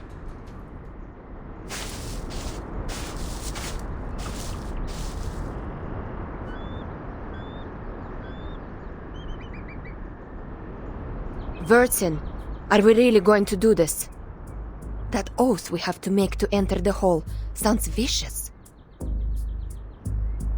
To stay quiet and keep the secrets. It's similar to the training we once received. I can go inside on behalf of Timekeeper. No, I'll come with you, Sonetto. But I can't sense any sign of arcane skill on this stone. The oath is more of a formality than a curse. The warning is lifted then? But when Sophia repaired the floor in front of us with her arcane skill, there's no fluctuation of arcane power either. I can't even sense the slightest signs. It's either a kind of arcane skills we're not able to detect, or the moment we stepped onto this island, we've been trapped in a tremendous ritual. That's to say, any arcanum used on this island is only a part of this giant flow. We don't know where this flow is leading us. We know nothing about it. It's too perilous, Timekeeper. I know, Sonetto. But as long as we obey their rules, we won't get into other trouble. The doctrine of the Acheron is to live in solitude and seek nothing but the truth. In fact, they've never been aggressive towards us. I think of this differently. Think, the pure blood arcanist community, the unknown arcanum power, and the obsession with certain knowledge or identity. Sound familiar? Yet, we haven't spotted any traces of the Manus here. Manus Vindictae is like the rat living in the gutter. I don't think they will let go such a favorable chance. Which means we need to find out the truth. I believe in Timekeeper.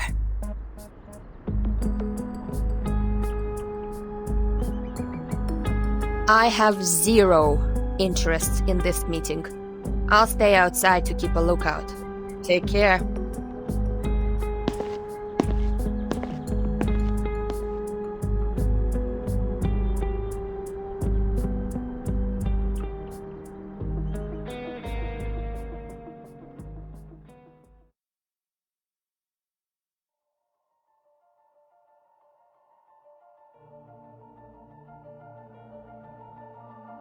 I wish to be baptized in the water of Gnosis and be rid of the long darkness of ignorance.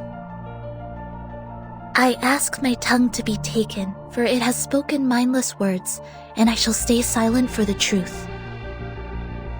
I choose to leave the fragments of matters behind me and enter the great hall of forms as clean as a newborn.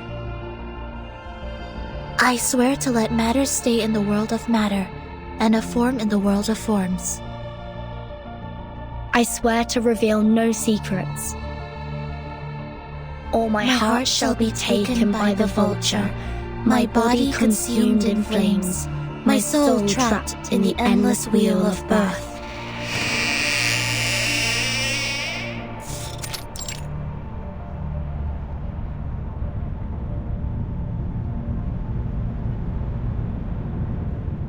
Fellow brothers, sisters, our quest for Gnosis had suffered 3 unprecedented crises. First was the discovery of irrational numbers, and then the creation of imaginary numbers. Last was the loss of the grand unification of different lineages. The truth was buried, and history was rewritten. But the emanation is not a crisis. Instead, it's our last salvation. The supreme existence has once again shown itself to us. The door to the everlasting transcendent world of forms has opened once again.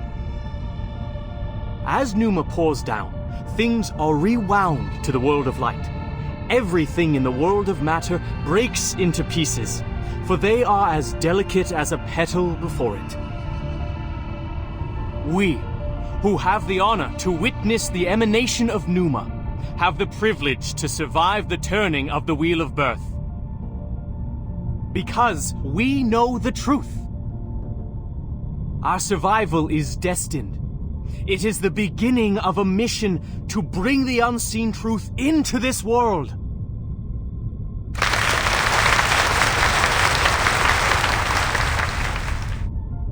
Thank you.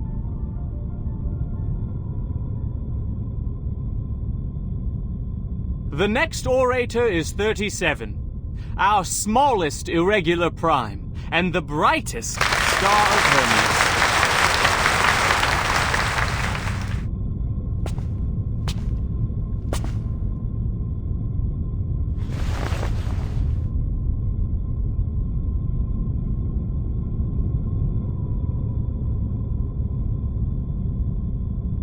The emanation in 1929 only lasted for 2 days. All methods to calculate the Numa emanation failed. We found no pattern in the occurrence of time reversal. All our efforts in the past 4 years have gone completely wasted. That's the end of my speech.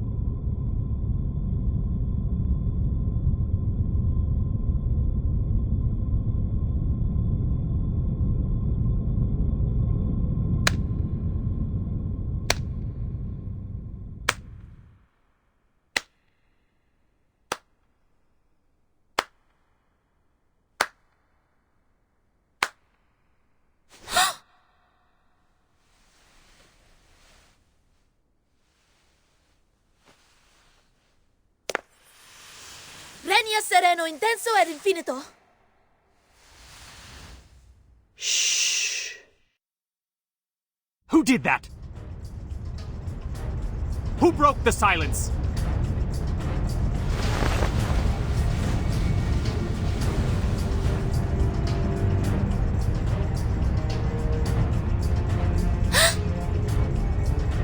Sorry, Timekeeper. I just...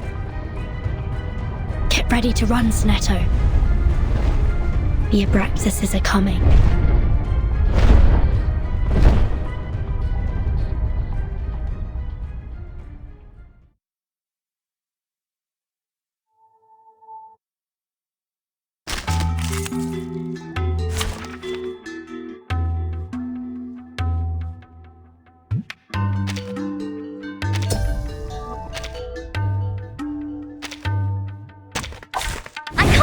Anymore.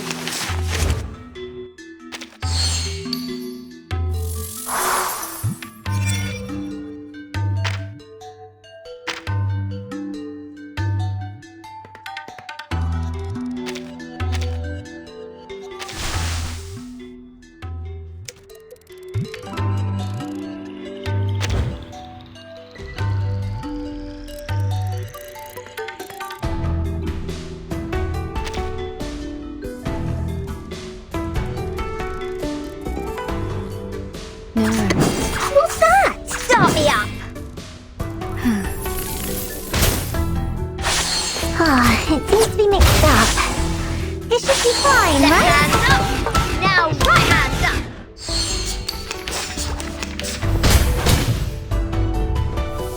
Stop. Bodyguards! Where are the bodyguards? Peace and love. What's this? They're just little games. It seems to be mixed up. This should be fine, right? Release! The ingredient store owner said it was very effective.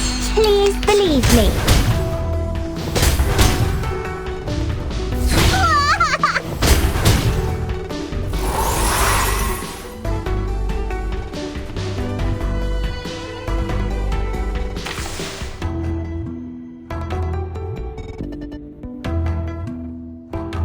Start me up. They're just little. Start me up. Left hands up. Now right hands up. Woohoo! Release! Lights!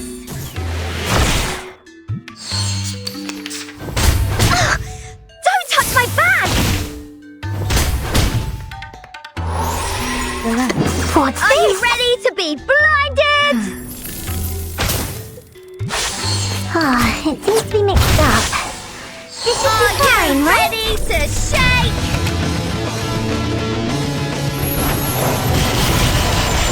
Woohoo! Release!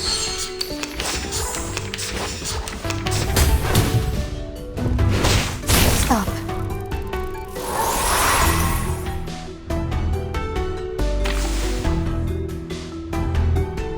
No worries. Start me up! Relax. Please, don't resist. Rock, rock, rock! Change the world! Breathe. Stop.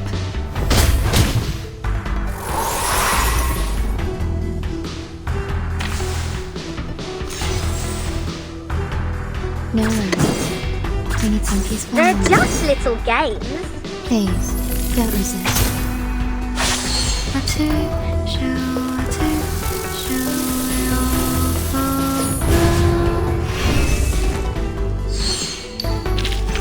They are much naughtier than the Foundation's kids.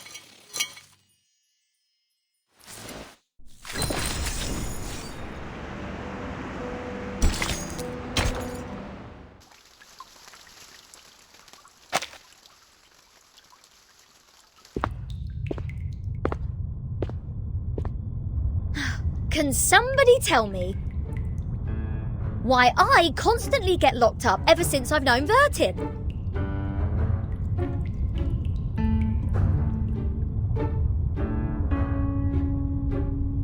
First locked up in a suitcase, then a Foundation cell, now this! Oh, what else could it be if Vertin weren't the jinx? Lads! I know what's going on! You got the wrong person! She is the most irrational number here!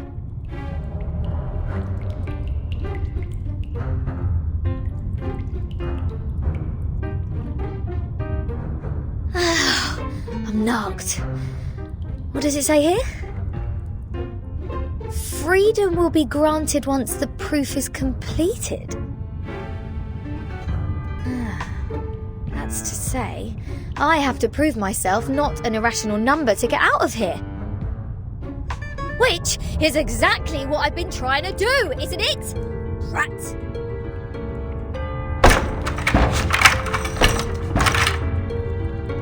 Ugh!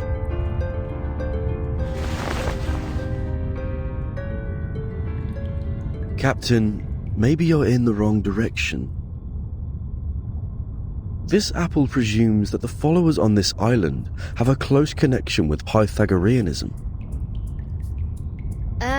Pythagoras? That ancient Greek mathematician? The guy who said something about the opposite side of a right triangle? Isn't he the guy who lives in sometime BC? Maths is only a part of the Pythagoreans' achievement, but from a more universal perspective, they are a mysterious group of scholars. Believing things are made up of numbers, venerating integer numbers, abstaining from beans, and the religious collective lifestyle. These are all pointing to Pythagoreanism. The earliest Pythagorean school perished because of the discovery of irrational numbers, which explains their odium of it. At that time, a deviant student named Hippasus discovered root 2, and the theories based on the ratio of integers they hold dear were upended. Hippasus himself was drowned in the sea. This apple assumes they see the integers as the standard of virtue, and people can increase the number they rank through study and self-improvement. Besides, they are convinced that a numerical code is hidden in everything and everyone. Whoever can solve the code can obtain the truth of the world. Alright! Now I know what's going on.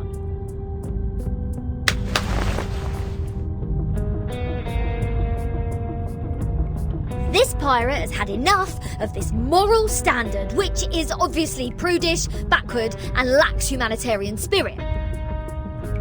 I'm going to tackle the root cause of this misfortune.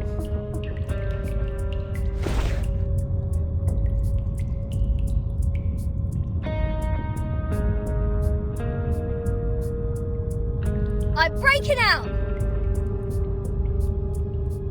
Why am I not surprised? The captain quickly gives the sufficient and prerequisite condition to prove herself an irrational number. This apple may be able to offer some help.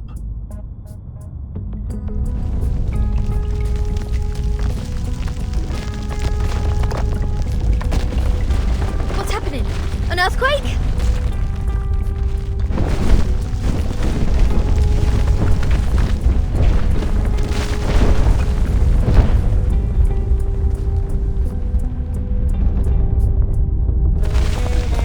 All Abraxases are flying in the same direction. Is this their habit, or...? Ah! The roof is about to collapse!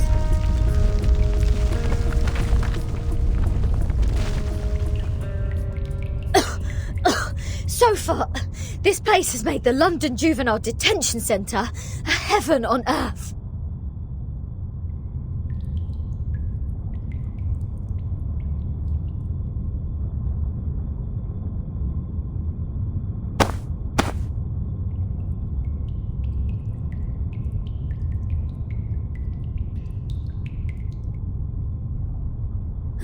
Is there a piece of paper?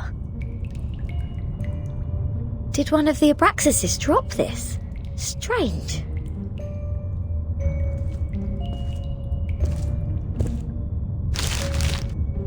The unsolvable puzzle. Is this a math problem?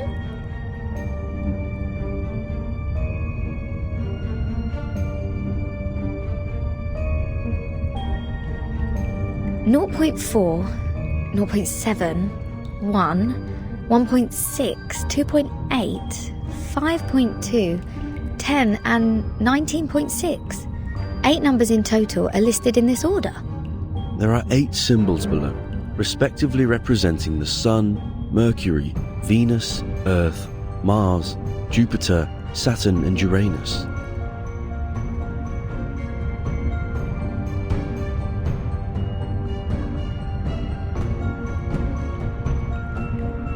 Maybe it is a hint that we should fill the symbols in the blank box after the numbers.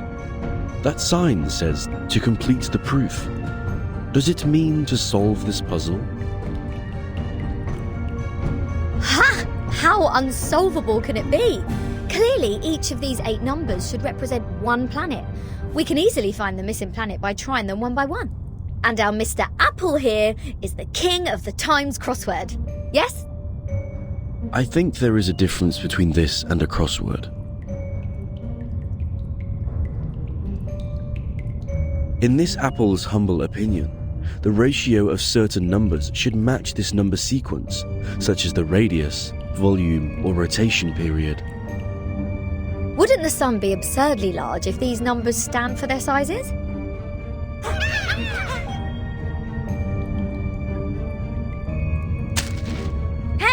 me underground critters are back.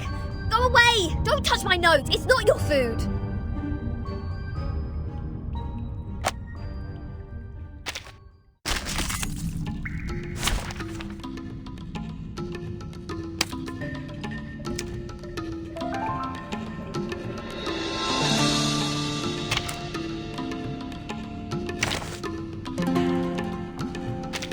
And now, I belong to this end.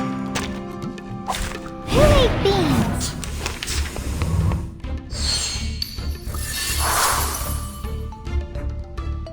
No worries. Given that... They're just little games. Please, don't resist. Time to check my calculation. Rock, rock, rock! Change the world!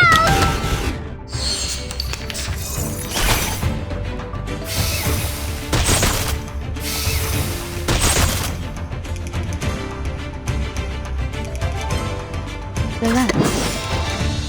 Start me up! It could be found. Breathe. Nice! Uh-huh.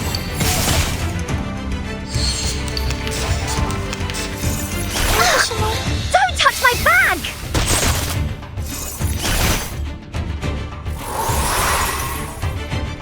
They're just little games. No worries. Start me up! Woohoo! Release! Thank you for your cooperation. Nice!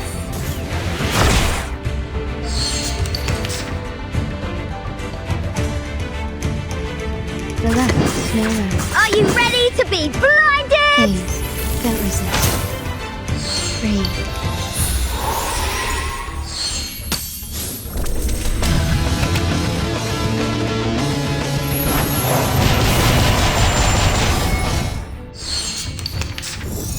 Shock.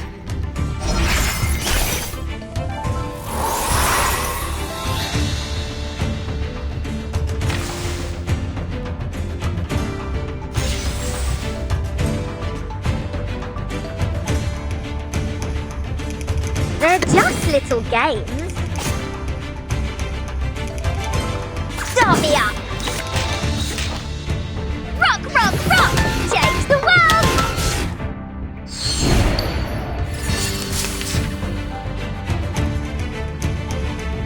The final demonstration. Peaceful moments. It could be found. Welcome to the world of numbers.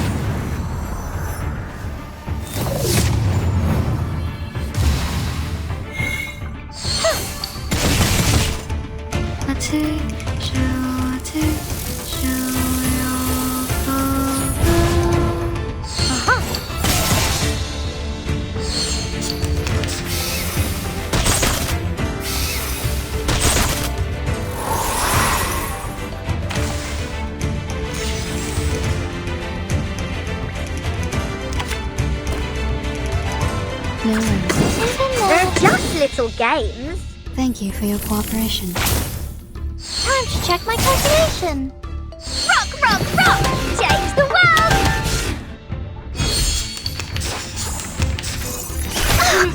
Don't touch my bag! Start me up! Relax. No worries.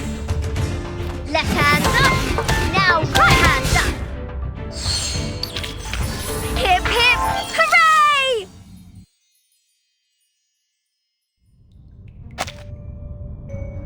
Hold on, please, Captain. Seems like the critters are trying to tell us something. They are pointing at the sign of the sun. Is that so? Even the critters on this island know math. The sun. What if the sun is just here to serve as a reference point? I read an IAU's report in the Times 2 years ago. You know, the International Astronomical Union. Earth's average distance to the Sun is approximately 93 million miles. As for Mercury, the average distance is 36 million, and Venus 67 billion miles. let's say if we take the distance between Earth and the Sun as one astronomical unit, then the distance between the Sun and Mercury would be approximately 0.4 units, and Venus 0.7 units. There you go. These numbers are the ratio of their average distance to the Sun to the Earth-Sun distance.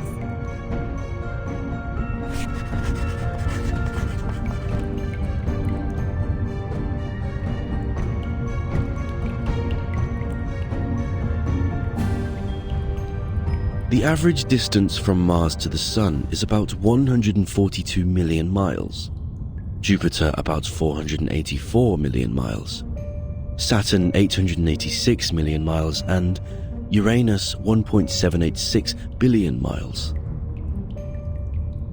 By rough calculation, and if we round the results to one decimal place, Mars would be 1.6 unit, Jupiter 5.2 unit, Saturn 10 unit, and Uranus 19.6 unit. That's weird. All these numbers one can hardly remember have become so clear in my mind. But if these numbers stand for the ratio of distance, what's the planet for 2.8? There's no planet between Mars and Jupiter. If the Sun is the reference, we will have one planet missing here. Is it really a puzzle unsolvable? Aha! Nothing is unsolvable. You are looking at the solution. There must be one planet out there, unknown to us as of yet, located between Mars and Jupiter.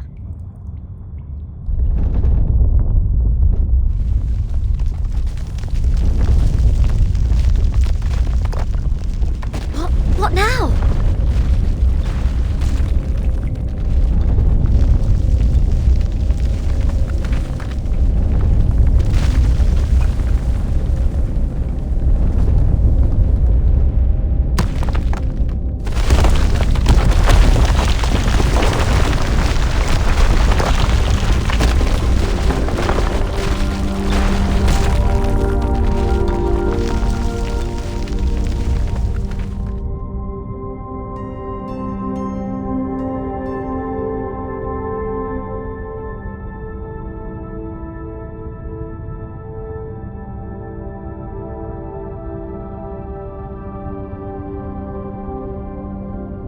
What is this? A celestial body, which I have never seen before. Captain, this apple has an impression on this. There is indeed a star between Mars and Jupiter. It is called the Ceres, discovered by Piazzi Giuseppe, an Italian priest in 1801. Ceres? Did we just validate its existence? Is the universe truly arranged according to this sequence? Could this be the ultimate key of everything? Regulus! Regulus!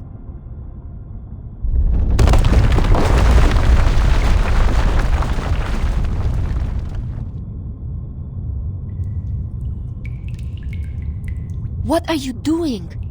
Good food poisoning after accidentally eating one of those critters? Odd. My head hurts. What was that?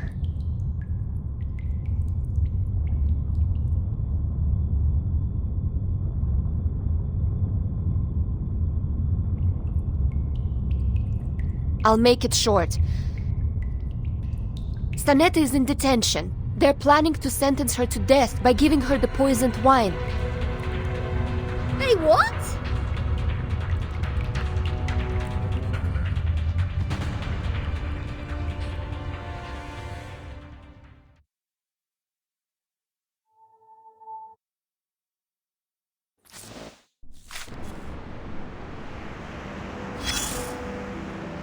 As you can see, this school on the island lives in a box made by the truth. Even if they have a donut in their hands when they are hungry, they still see a topological space. Like the cute ring attached to an initiation toy. It's not food anyways. But if you give them a puzzle, they will enjoy it like the best Kaiserschmarrn. Oh, my apologies. I was not talking about the one you are holding. No. With all due respect, that thing in your hand is pretty old. The mold on it seems to come from the 18th century, judging from the smell. I'm sure you know it will make you sick if eaten. But we have to admit, it is not just ordinary mold. It reminds us of the story in which, once, a merchant's son looked up at the night sky and found the answer to the stars for us. The young man firmly believed that the movement of the stars and the sun follows certain laws, just like how the delicate gears in a watch work together. And his point was even proven correct by Zeus's grandfather. When another gentleman observed the sky through the reflecting telescope he took great pains to make, a celestial body was exactly there. What was it called? 19.6. The 8th number in the sequence, the 7th planet in the solar system, and the legendary God of the Sky. If the world was not created by God, are there any theories we can use to explain such a beautiful law? Yes, the one that says it never actually exists. Anyone can see the breach in this number sequence. That is the planet, which is supposed to be the 5th number in the sequence. I mean, how come we have never seen it before, if it does exist? Either God is wrong, or we've been blind all this time. What do you think? Yes, such a planet definitely exists, and as expected, it was discovered in the end. Yes, that's the Ceres. It only took that great mathematician an hour to find its orbit through calculation. Oh, what great astronomy! What great mathematics! What great creation! It was a beautiful dream, but it was still ended, eventually, by another discovery. The 8th planet. Not the Ceres, nor the Uranus, but a new planet. People found it through more precise astronomical data and calculation, proving that the number sequence found by the merchant's son was only a myth. Now we are clear of what we've been talking about. It's an unsolvable puzzle. It makes no sense from the very beginning.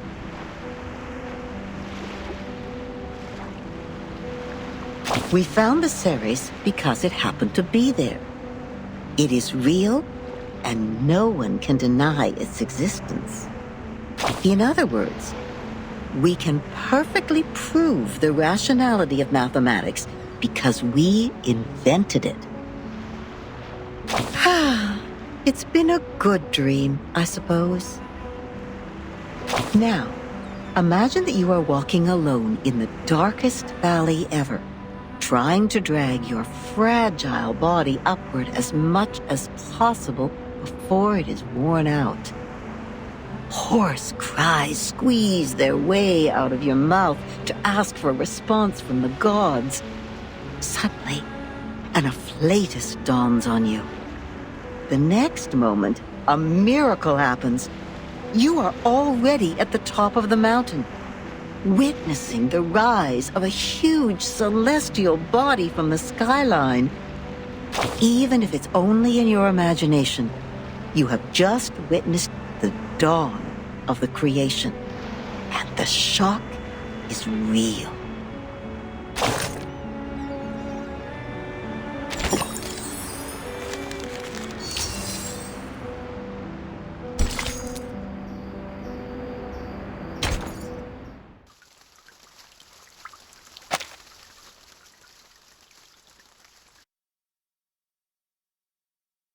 An old admonition is engraved here.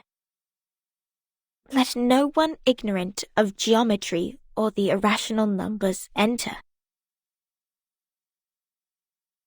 37 told me you are the integers. She's the genius kissed by the god of truth.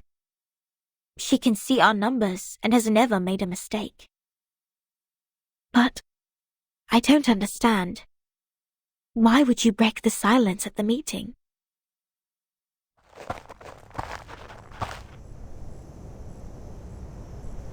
I apologize, Miss Sophia. I won't defend our behavior. You may save that apology for later. If you can persuade more than half of the people to vote for your friend's commutation, perhaps she won't be sentenced to death. I have gathered some case files from the past. I hope it will be of some help.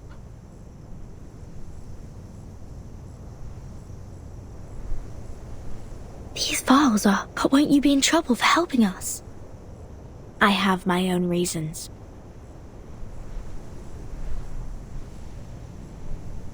Integers are the living example of virtues, the standard of purification. It represents a soul existing in the world of forms, a true being. It is the floating points behind the decimal which dent the process of our overall purification. The evil. The ones who violate rules knowingly. The ones who turn a positive number into negatives. And a civil person, a criminal.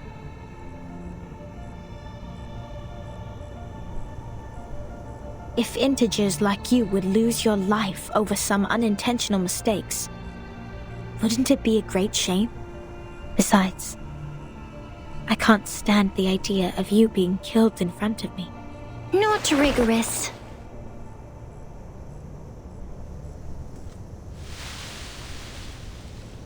For one thing, we still don't know Vertin and Sonetto's numbers.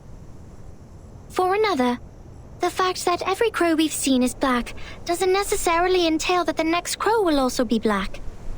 Even if every virtuous person we met has been an integer, we can't be certain that the next one will still be an integer. Same case for irrational numbers. You're right, 37. But people always tend to believe that virtuous people are integers. That is what we call belief. Correct, but not entirely correct. Everyone can make mistakes. Numbers are just numbers. They are not associated with virtues. Unlike me, you're always right, 37. I don't know what differs us. Will you be at the assembly? Yes. Then I will leave them with you. I'm not qualified to set foot in the Hall of Truth. I have done poorly in receiving the guests. I will ask Six for my punishment after the assembly. Huh? So you are not coming back to my laboratory? Neither will you help me review the calculation results or sort out the books? The scripture shall not be challenged. What's more, any students here can help you in the laboratory. It doesn't have to be me.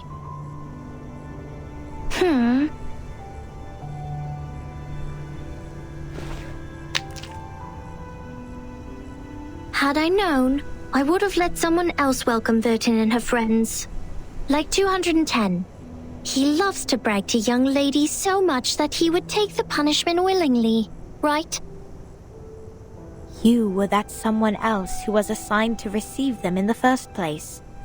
If I hadn't stopped you in time, how much longer would Regulus's head have stayed in your mouth? Not to mention what happened last time. And the time before that. But the fact that I have messed up all the receptions before doesn't mean I may excel in the next one. The chances of messing up the first reception and the 100th reception are the same. Whatever you say, you little sophist.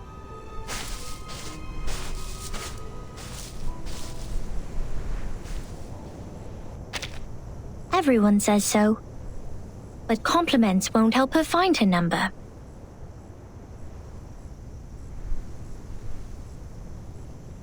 So, Vertin, are you ready for the debate? Does that mean you will help us? Of course. I don't want to miss the chance. What chance? The chance to see your numbers. There's no greater knowledge than the knowledge of oneself. And there's no more exciting truth than the truth of oneself. I can quickly tell which types of numbers you are, but it requires proof to know the exact number of your soul. I want to know the answer before you see your own numbers. So it's 37 who proves it, not Vertin. I'd be glad to give this chance to you. That's boring. Let's go, Vertin. The assembly's about to start.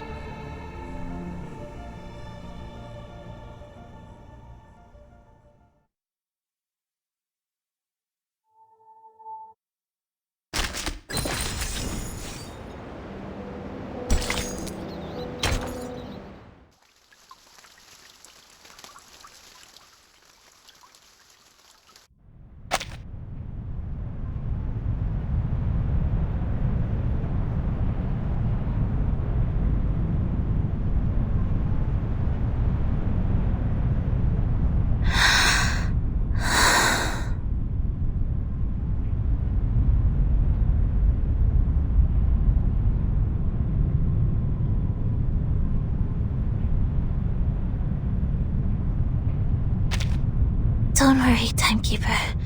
I'll defend myself.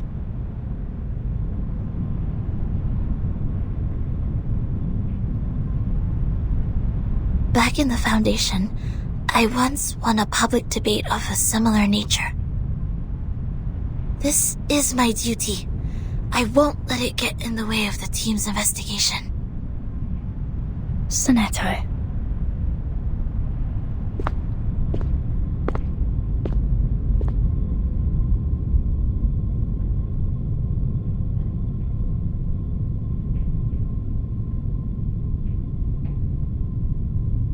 By our tradition, Miss Sonetto will be given the poisoned wine, so she will be muted and stay that way forever. However, Sophia raised her objection against the decision. After giving the matter some discreet thought, I have decided it is necessary to hold an assembly and take care of it democratically. Those of you who agree to the death sentence may remain seated. Those of you who wish to commute Miss Sonetto's punishment, please put your pebble into the pot in the middle of the hall. Now, Miss Sonetto, Miss Vertin, you may defend yourselves. Until the sand in this hourglass falls to the bottom.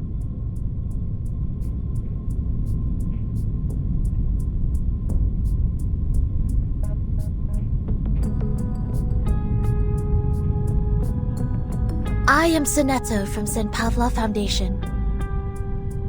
I wish all the honorable audiences here would lend me their ears to hear my defense as a humanitarian gesture. What number are you?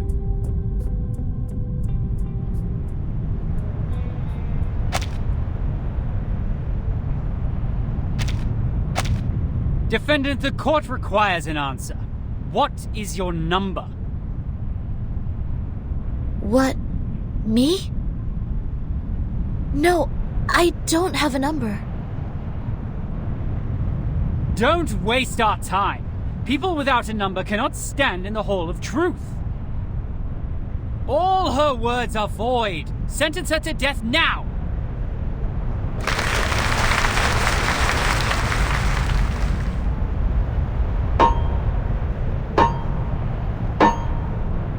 '42's argument is valid. Defenders, what do you wish to contend? What? It's valid?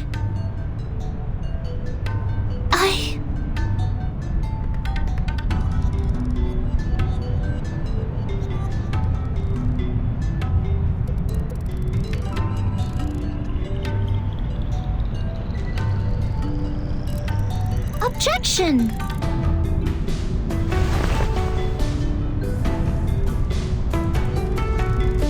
According to the record, the last time we inflicted severe punishment was in 1980 to a visitor who ate beans. He ate a carbuncle that feeds on beans. Then he was sentenced to death according to the set theory. In our scripture, eating beans is the most evil sin, which undoubtedly fits the most severe punishment. But if we are now executing people for breaking the silence at the assembly, how would it reflect our attitude towards the consumption of beans? Has the latter become less sinful?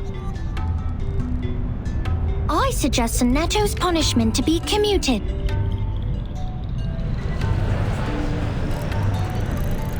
A good argument. 37's argument is deemed valid. The debate will continue.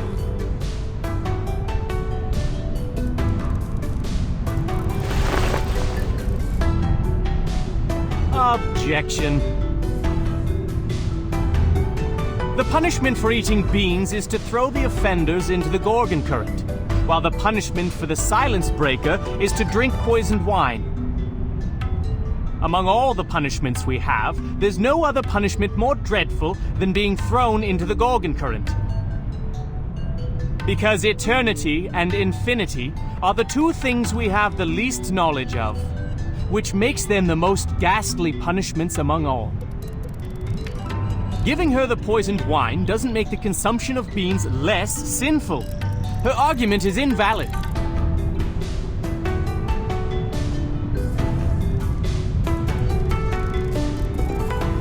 Objection! Both of the crimes would fall into the same category if we are taking the punishment as a frame of reference, which is death. Objection! The two crimes in question are not commensurable, which makes your comparison invalid.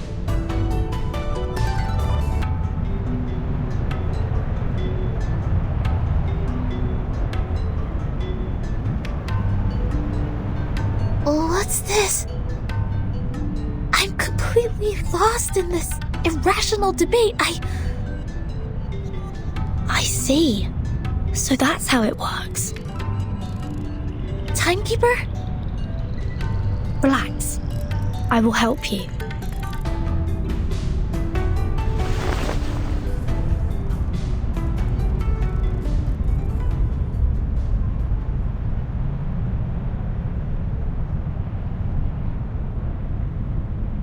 I object.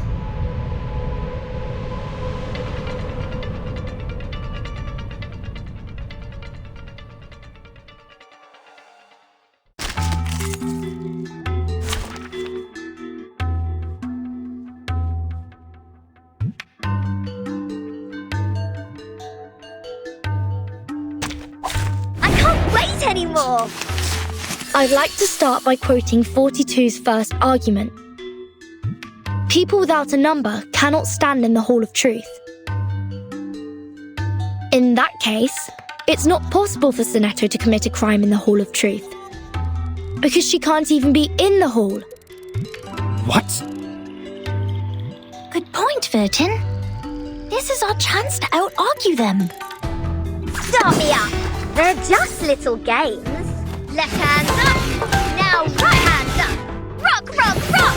Change the world! These are merely clumsy sophisms. We've all seen her break the maxim. Objection!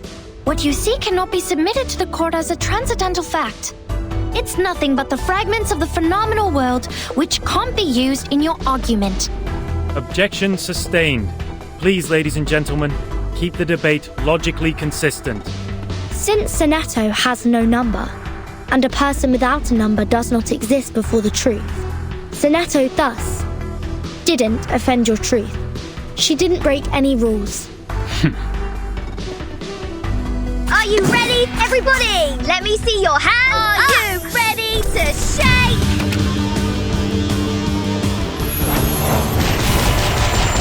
Woohoo! Release! Woohoo! Release!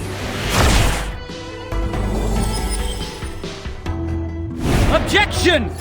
The rule breaker has a number. We can all tell that she is very likely an integer. Therefore, she should be identified as an unknown number, not void. Your sophism has failed! 42's argument is held valid. Is there anything else you'd like to add, defendant?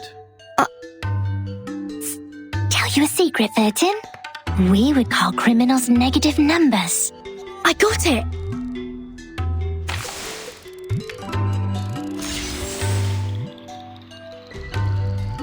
Start me up! They're just little games. Rock, rock, rock! Change the world! It is easy to prove Sonetto's innocence. According to the law of the excluded middle, Sonetto either committed a sin or committed no sin. The two statements cannot be both false at the same time. Since we consider a criminal as a negative number and a non-criminal as a positive number, Sonetto at present is considered an unknown number. That means she doesn't belong to the criminal set or the non-criminal set. She did not commit a sin and did not commit no sin. It's a paradox. I hereby demand to modify the criminal sentence that has been given to Sonetto. They are much naughtier than the Foundation's kids.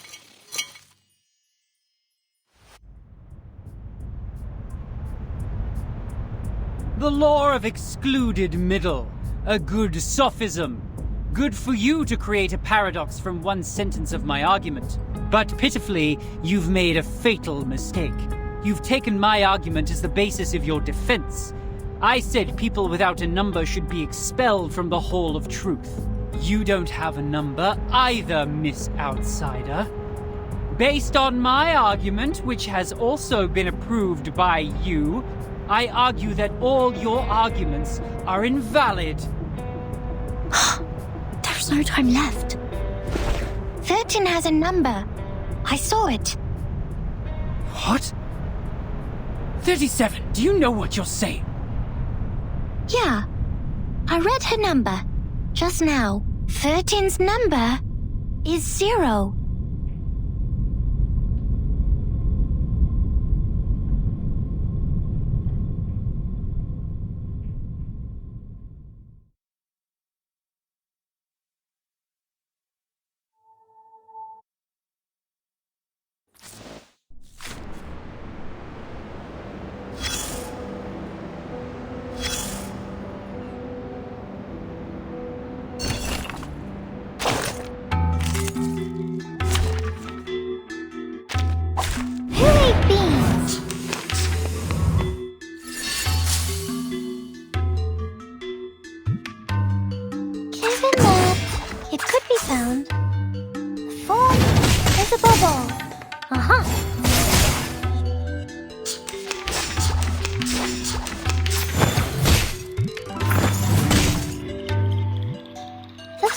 Demonstration. It could be found. Welcome to the world of numbers.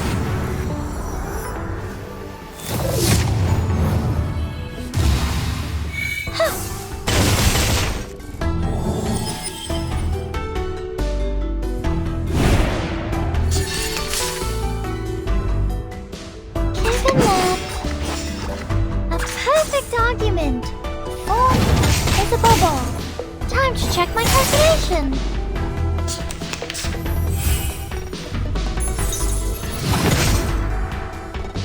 The final demonstration. It could be found. Welcome to the world of numbers.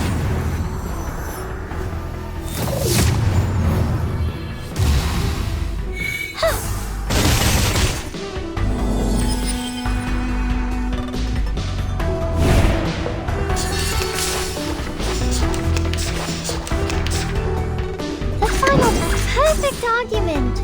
Welcome to the world of numbers.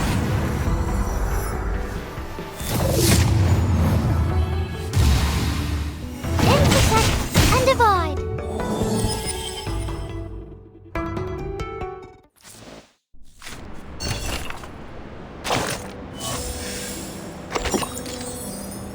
Come closer.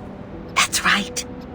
Take a few more steps and immerse yourself in the shadow, including that hat. You don't want those good ears to hear this private conversation. That pad of paper from the miss? Yes, the one wielding the ruler is quite valuable. I can tell it is of a certain age and records quite a lot of anecdotes. One visitor to the island took out a baguette from his luggage. To share it with others, he made an attempt to parcel it off. Another visitor fell to the ground and happened to sit on a quart measure and break it. You can learn the punishments for them from the paper. The former was thrown into the sea, while the latter into the further sea. Only God knows how this wine-dark sea holds so many visitors. Oh, the debate! That's really a pain in the neck for that logical, pragmatic assistant of yours, isn't it? People always tend to mark what they can't figure out as arcanists' doings, as if things would make sense once they do so. But it won't change the fact that the debate is only a game involving sophistry, improvisation, and straw man fallacy.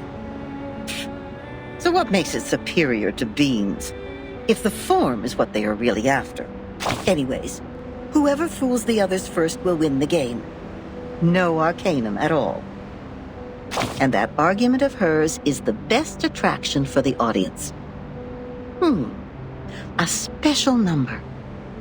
A 0. That's ambitious, darling, and I love it. But you need to know that infinity is the most unfamiliar thing for the people, and that's why it triggers the most curiosity. Whoever tries to eat up this elephant with one bite will get all bloated and pinned by their own weight, waiting to die like a turtle upside down. By then, I guess you would be eager to throw up the elephant and turn back into the adorable, easygoing 0 we all like. See, just like you, people are always on the way to finding something that can satisfy them undoubtedly. As if what they already have was disappointing. They stare at the flame of the matches, read the tea leaves in the cup, and bustle around the instruments with star patterns. Now, back to the number we just talked about. Oh my! It's the prediction of your whole life! Can you believe that? You owe that spirited little genius a thank you. By the way, what do you see in her number? Yes, of course. 37 is larger than 0, but it's not so stable as 0. These prime numbers, they are just hard to divide because they have very few things in common with others. That's why she's always so energetic, highly and solely focused on what she takes an interest in. She has nothing like the characteristics of the ones you know in the Gray and White House. Those people are proud of themselves for having kind-hearted factors around them. As their teaching goes, it's always dangerous to be unique. But some look up at her again and again, exactly because they can sense the danger in her. You are also a good example. You've been looking up, haven't you?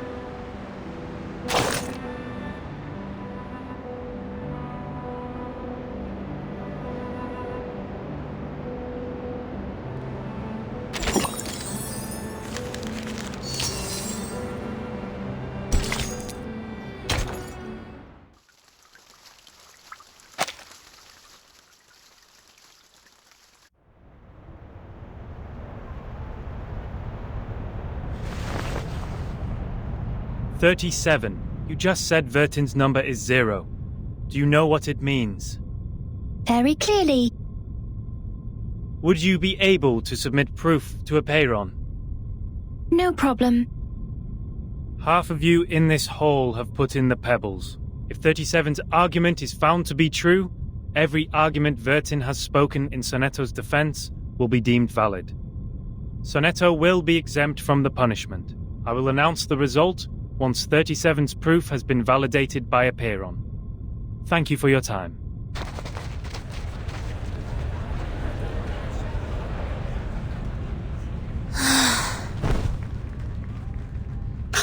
Sonetto! Timekeeper, I'm so sorry. I tried my best, but still I couldn't understand the debate. failed again. What happened to her? Come here, little girl. We need to move her outside.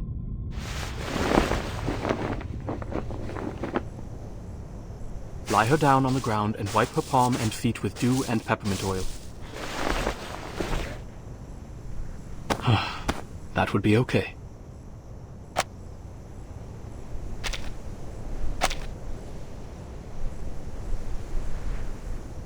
Thank you.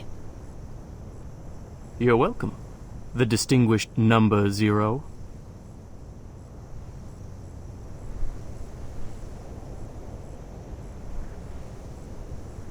I'm kidding. I'm 210. Well, instead of the number, I prefer people call me the rhetorician. I've heard your preachment. Pretty demagogic. That's how logic works. With logic, I can prove that you'd cease to exist in the next moment, or that there are no other people in this world except me. Achilles can never outrun a tortoise, and a flying arrow is forever motionless. This debate is nothing but meaningless wordplay. That pacifist let you off this time. 6. A perfect number indeed. For he knows the benefit of reconciliation. Who wants to have blood on their hands and be devoured by the cycle of hatred? Yet it's a torture for any intelligent mind to hear such an immature debate. Can you feel the suffering of our leader now? I'm sorry. No apology needed, Miss Outsider. I also feel sorry for your pain. Given that 37 has revealed your number. What do you mean? 37. Our evil little genius. The most cunning star of Hermes. She's been having fun revealing others' numbers for a long time. Our numbers are our essence. And it's also the most important proof we get once in our lifetime. But she enjoys taking that opportunity away from you. Just because her talent allows her to do so. She did that to her friend, too. She found out Sophia's number. But without casting an eye on that paper with her number on it, Sophia threw it into the sea. Sophia is Sophos. But you... I pity you. It doesn't seem like trouble to me. Alas, poor little Vertin. You still don't understand. The number of our souls suggests our fate. It might be changed through algorithms temporarily, swirling, shifting, or transforming alongside other changes occurring on the coordinate axis. But in the end, we can only be ourselves. 1 is thought. 2 is opinion. 3 is wisdom. 4 is strength. 5, enthusiasm. 6, harmony. 7, order. 8, philanthropy. 9 is restraint, while 10 is completion. 0, however, is in the middle of the axis, the origin of the frame of reference. It's neither positive nor negative, neither prime nor composite. Things are ever changing, but you stay the same. Your loneliness also lasts forever. This is your fate. Being exposed in full view of the crowd, yet you know nothing about it. 37 was acting on impulse, yet she opened Pandora's box. She leisurely reveals your fate. That carefree behavior makes no difference to picking up a shell on a beach. How could I not pity you?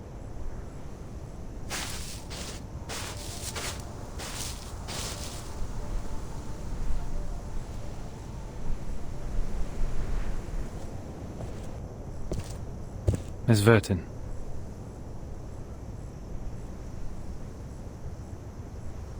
"37's proof has passed the review. Your friend will now be exempt from the punishment for violating the rules. However, she has to take some catch-up lessons on the scripture. Please, meet me at the hall tomorrow at noon. I would have words with you.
Good timing. This is the vital part of my proof. A truly marvelous hypothesis.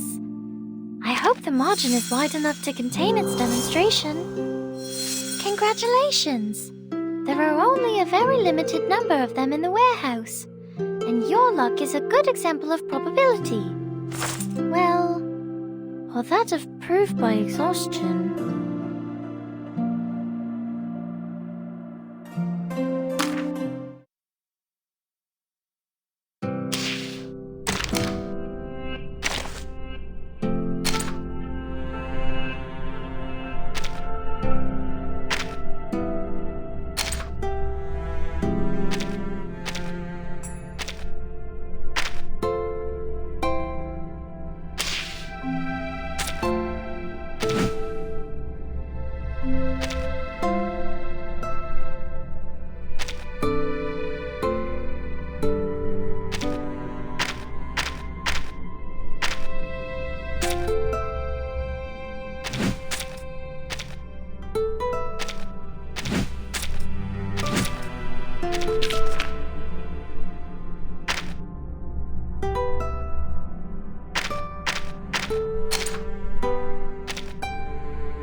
You're back. Of course you are. Because this place is...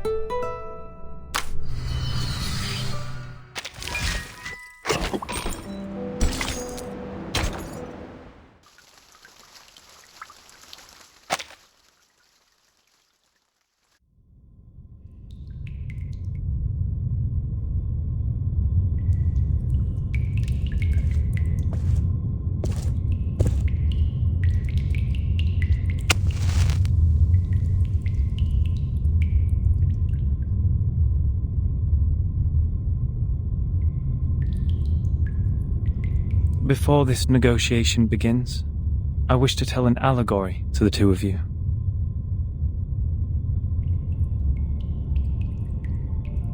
A group of people were imprisoned in a cave.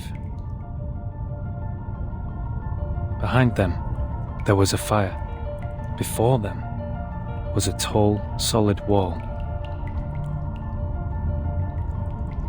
Their legs and necks were chained and fixed, so they were constrained to look nowhere but to gaze at the wall in front of them. When they dropped their eyes, they saw their own body. When they looked up, the flickering light of the fire fell over them, and they only saw the shadows of what was passing behind them. No one had lived one day outside the cave. The shadows cast on the wall all there was to be perceived as reality. They had no knowledge of the real world. One day, one of them escaped from the cave, walked into the light, and saw the true world with his own eyes for the first time. Everything he saw or felt in the cave was nothing more than a mere shadow of the object's true form.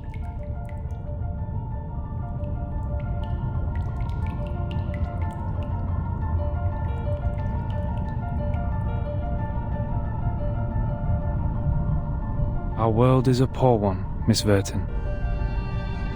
The phenomenal world is the cave in this allegory, where we are surrounded by shadows or some humble fractions of the truth.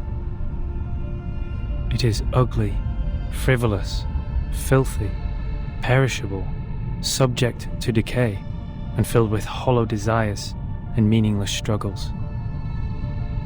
Only the wise can walk out of that cave and see the world as it truly is. In that eternal, transcendent world, everything is in its most perfect form. I pray that you, Miss Verton, the representative of St. Pavlov Foundation, and you, Miss Arcana, her counterpart of Manus Vindictae, would pay heed to my words.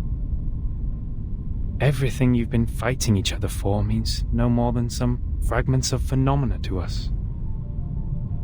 There's only one thing worth doing. That is, to seek higher wisdom, develop one's virtue, and achieve greatness in life. We have never set foot on the soil dampened by the storm, nor have we ever been involved in the disputes brought by the torrents of time. I beg you, do not take your conflict in the phenomenal world into the realm of truth. For certain. It was never my intention to sully the sanctuary of truth. Then, to prevent a situation like this from happening again, I would like to ask you two to carve your names on these 2 stone bangles and drip a drop of your blood on each of them.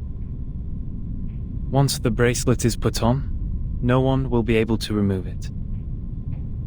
From now on, as long as you're on this island, none of your people will draw blood from one another, or the bangle shall draw all the blood from you. The peace agreement is so decided.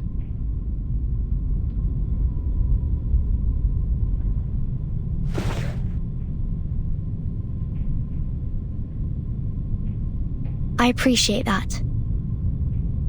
I'll sign it.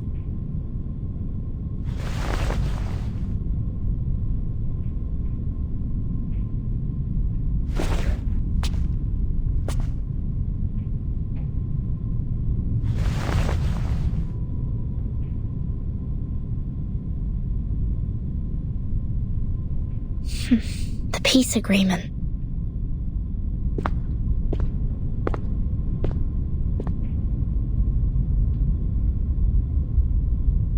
Lady Verton, we meet again. I wish the best to thy friend. She's doing well, thanks to you. You're most welcome. Thou shalt quench, for times hath changed. I would not wish to shed even a drop of Arcanist's blood in vain. But Schneider should be the victim of a merciless bullet?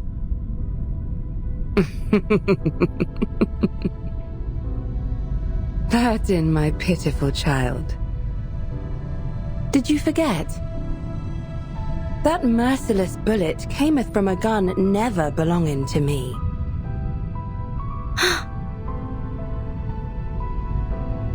What's Manus Vindicte's purpose to be here? Hearken the archaic wisdom. Just as thou doest.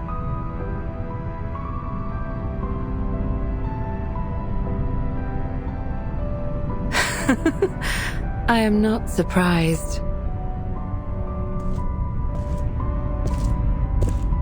I adore thy visage, Lady Verton, emotionless in the storm.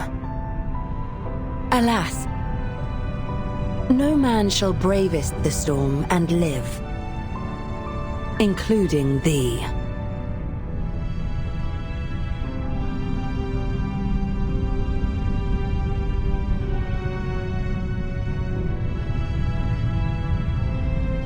A wooden box in the Elitiaus base has my name on it. Was that your doing? Sadly, it wasn't. I hope thee findeth the answer satisfactory.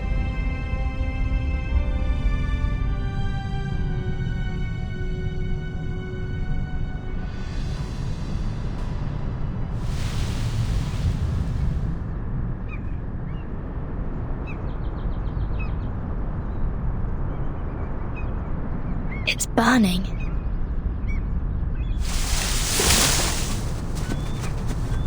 Is that Miss Arcana? Miss Arcana, please, don't go! Save us!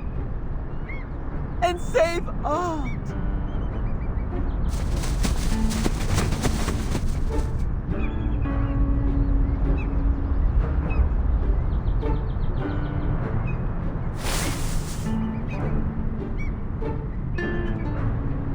No! Come back! Come back! You ignorant foreigners! I just started introducing vectors and matrices, and that's the most interesting part! Verton! Great! You always show up at the right time and right place! Stop the masked people!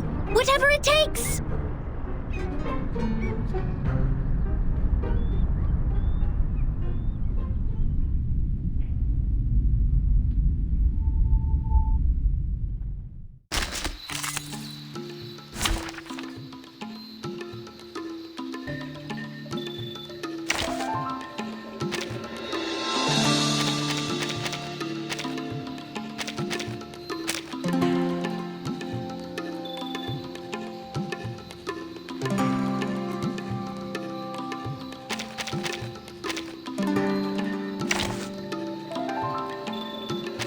Neo-science exorcism others. Action!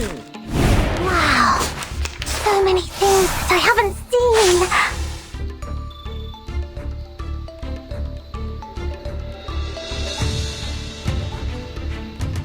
Plant candy. What's that? An unconventional choice. A mice pass. It seems to be mixed up. This should be fine, right? Hand failed. What's this? Plant base. What's your race? It seems to be mixed up. This should be fine, right? Go, go!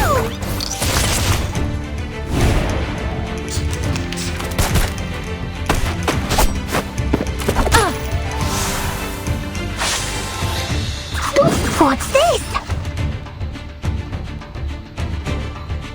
Be serious. Stay focused. I tripled the ingredients this time. Typhon won't give up his friends. Neither will Sotheby. The plan failed.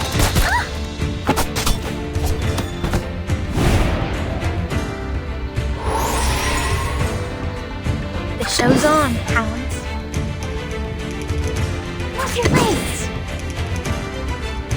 Plant haste. Time waits for no one, even for a great feat.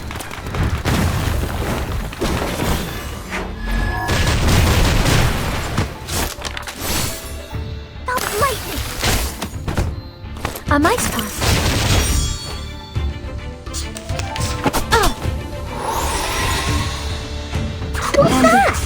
plan A. I tripled the ingredients this time. Unconventional choice.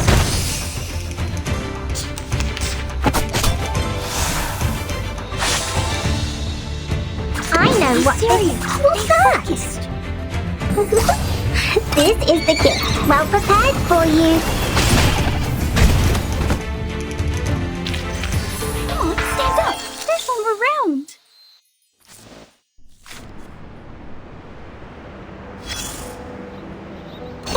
Look at you, climbing out of the cave in the... They must have tried to fill your little brain with long preachment.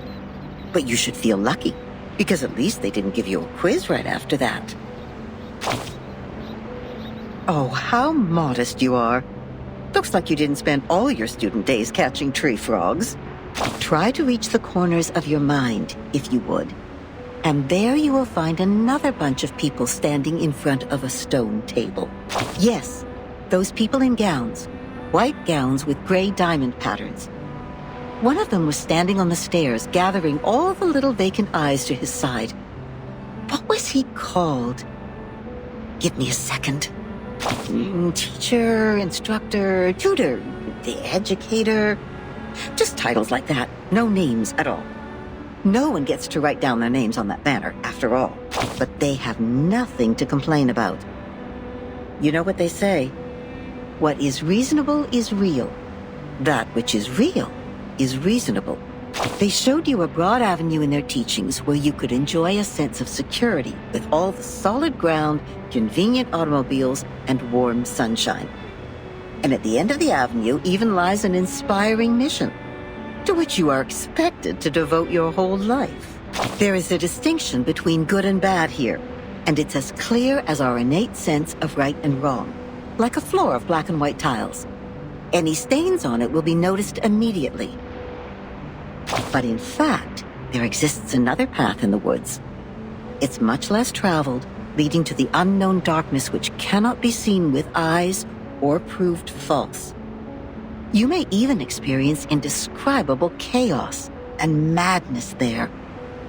This path, however, has an excellent view, and it's one of a kind. The plants are thriving with bursting energy, and the flowers are blooming in a delightful atmosphere. So, which will you take? Oh, that's not an easy choice to make. This grandma must give you a round of applause. I would have even pinned a boutonniere to your suit if I had one. But I have to remind you, those things in there are not easy to deal with. They can drive you insane, and you have to be very careful. You've seen the living proof. Many were freaked out after they came back, and people had to tie and lock them up. Others even dug their own graves. Oh, my. That was a bit over the top. I hope I didn't scare you, darling. Here's some good news to cheer you up. Actually, there's still one more way you can take. It would be a good choice if you want to enjoy the scenery without getting lost in the darkness. I'm sure you know that myth. You shall take the soul of your love out of the underworld, yet you shall not look back. That's right. You shall pass by the sleeping sirens, yet you shall not make a sound. The ones with the belief set off. They entered the dark woods barefooted, yet moved so smoothly, as if they were walking on the avenue. They kept their mouths shut and eyes forward. They never turned back, never picked up what was not theirs, never set foot on the forbidden lands, and never looked straight at the sacred greatness. They showed frugality, patience, and wisdom in the face of hunger and danger. So the beasts continued to lurk in the shadow. And the ones with the belief passed through the woods safely, until the path disappeared along with the direction sign. Then the first one to look back gave an exclamation before being exiled. Think about what I just said. That which is real is reasonable. Never look back in the woods, darling. If you don't want to be turned into a pillar of salt which can do nothing but wail, then Never, ever look back. Yes, we'd better stay awake, stay calm, stay cautious all the time. But then there comes the problem. How can you ignore your love for those thriving plants and blooming flowers? How are you supposed to deal with the unstoppable feeling that overflows like a melody when it is stirred up by the beauty of the scenery? Of course, you will cry the loudest cry, dance the wildest dance, drink the strongest drink, and vomit all the filth inside you. After all, there is no need to enter the woods if the soul-stirring scenery is not what you are after, right? No, so you'd better let it slip your mind, darling. Just let it go and hurry forward. Remember to keep your eyes shut and hold your breath. When you do so, the scenery will no longer mean anything to you, nor will the fragrance of the flowers. You will get out of the woods and reach where the truth lies. Is that what you want? Don't worry. We have plenty of time. You may come back at any time and pick another way.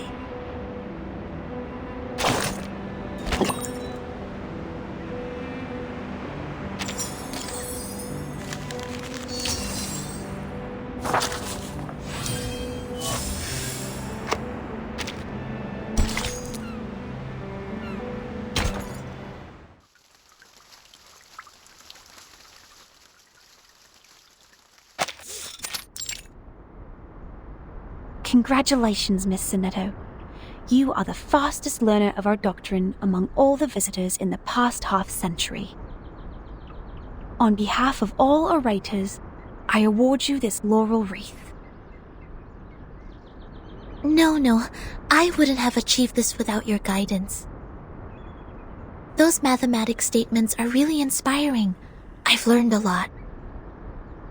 But there's still something confusing me, such as Pythagoras and his golden thigh, his memory of the previous lifetimes as the son of Hermes, and the transmigration for every 216 years. Could you please tell me more about these?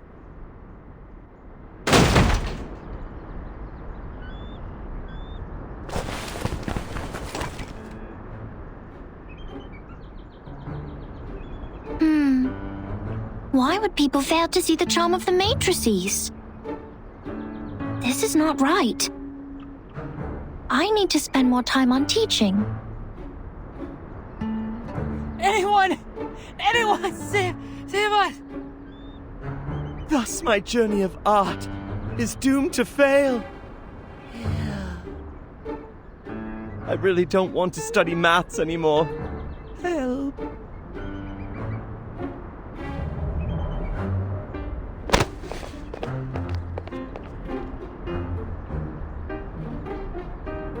Timekeeper, you are here.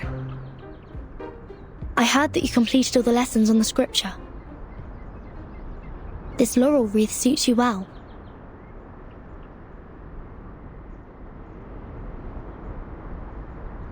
Timekeeper, I'm sorry.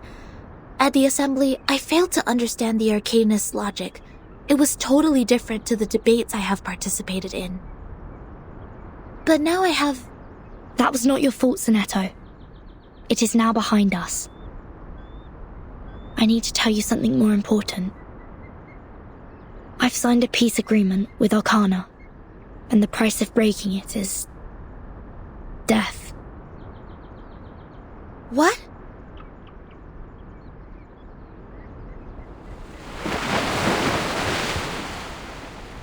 So Manus Vindictae is also restrained by the stone bangle like we are.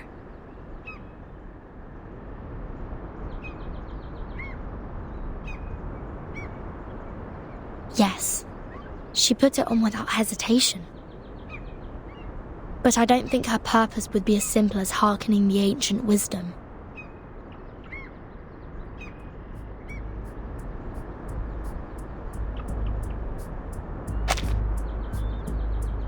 I attacked Manus' followers earlier as 37 asked me to. But I received no punishment from the bangle. Perhaps this island makes its own judgment on what to be classified as hostility. Like it has a mind of its own. Sonetto, do not report this to the headquarters before we figure out how the bangle works. After all, there are many other things to investigate on this island other than Manus Vindicte. I see. I will contact Miss Juvis and Miss Moisson first and keep an eye on Arcana. Timekeeper, this island, the Manus' mask, and your suitcase are all immune to the storm. Does this mean we could collect more asymmetrical nuclide R samples? I tried to collect some samples last night in the outer region of the island. But the detecting device showed nothing. If we were to find out more, we have to go to the center area. What are you conspiring now?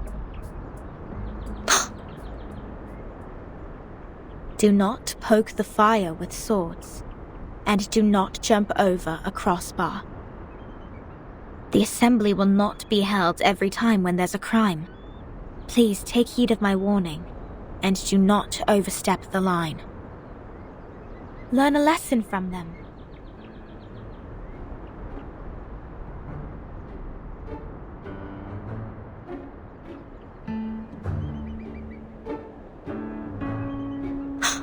Lilia, didn't you say you have Regulus with you safely? Apologies, Vertin. I was going to rescue Sonetto through a very creative underground tunnel. But things didn't quite go as planned.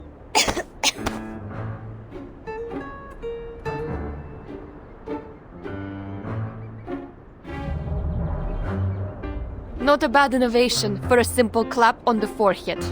If only you didn't miscalculate the location of the explosion.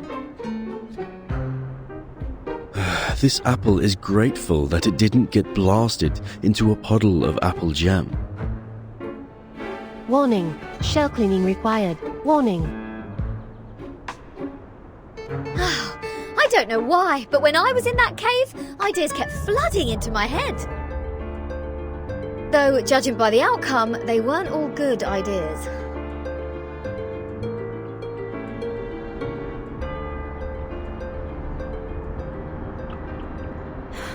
On a routine patrol, I found them trying to break into the cave. I'm not surprised that an irrational number would try to trespass on forbidden grounds. But you two? The integer and the fraction? What were you doing with her? This is a serious crime.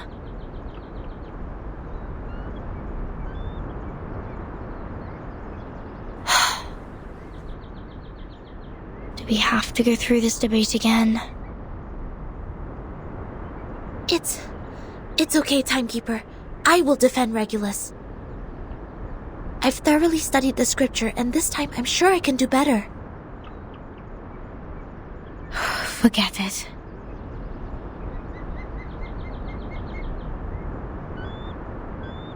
Forget it.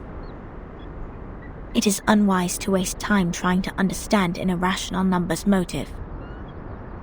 Besides, we should let the reckless take care of the least important matters. That's it. Regulus, you will come with me to clean the beach. Huh? Me? Again? Since you have too many floating points, words of discipline would not work on you. We would have suggested you study with the rest of the students here. Abstain from eating meat, bathe in cold water, rise with the Apollo star, study our doctrine, read the scripture aloud on the beach, so as to remove your floating points and purify your soul. What? I won't do any of that.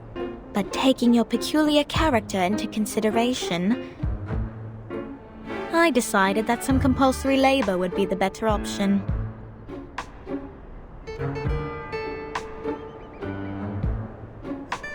Oh, that's the best news of the day. I'd rather clean up the rubbish on the beach than be surrounded by people giving sermons all the time.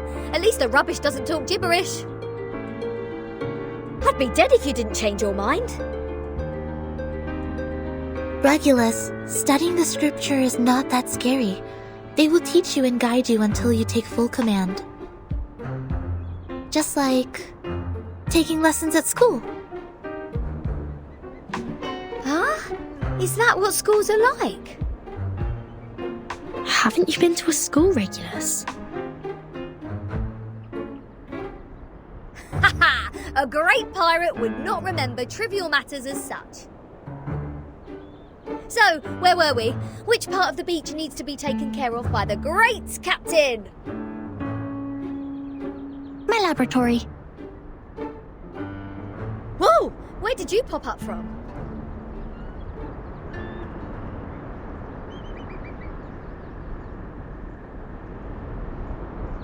"37. Aren't you supposed to preach to the visitors?" I've seen their numbers.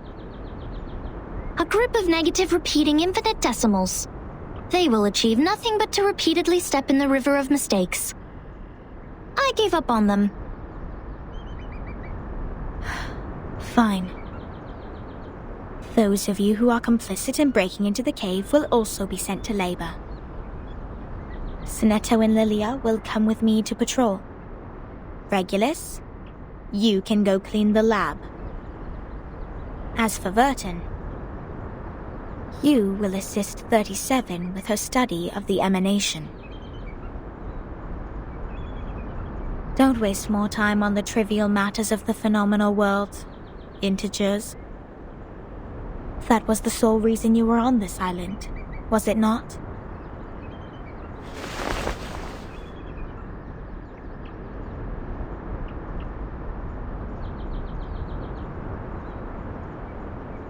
Don't let down your guard. The arcanists on this island are not as easy to deal with as you imagined. Down in the cave, I heard some pretty alluring and intriguing anecdotes. Miss Lilia, this way. You will cover this area. Stay on the radio.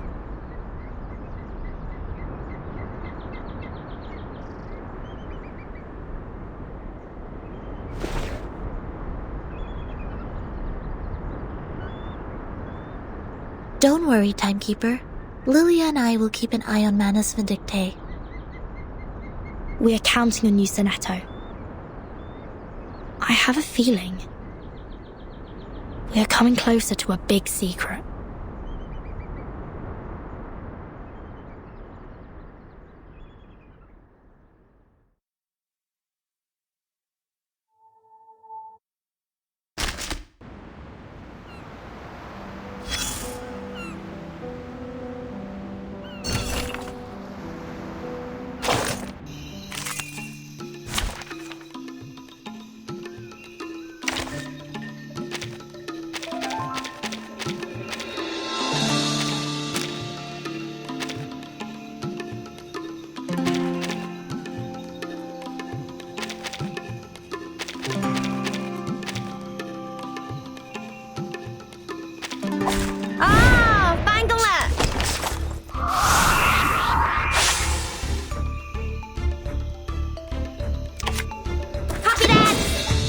What's that? Be serious. Stay focused. It seems to be mixed up. It should be fine, right?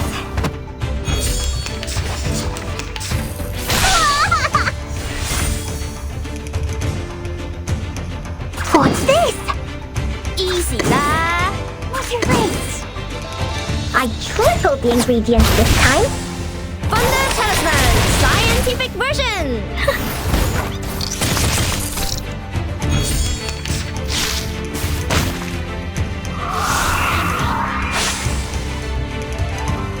Be serious. They want to race. Copy that. Go, go!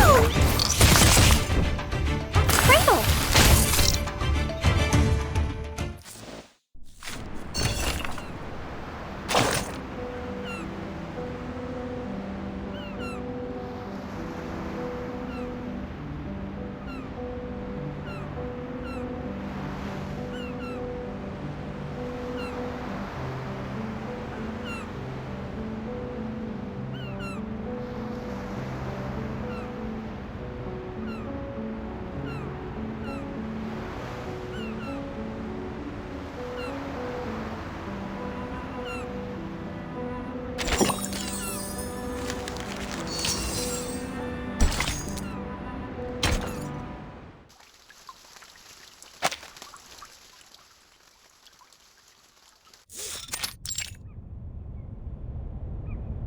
What? What am I looking at? So your so-called sacred project is this gigantic IDM computer?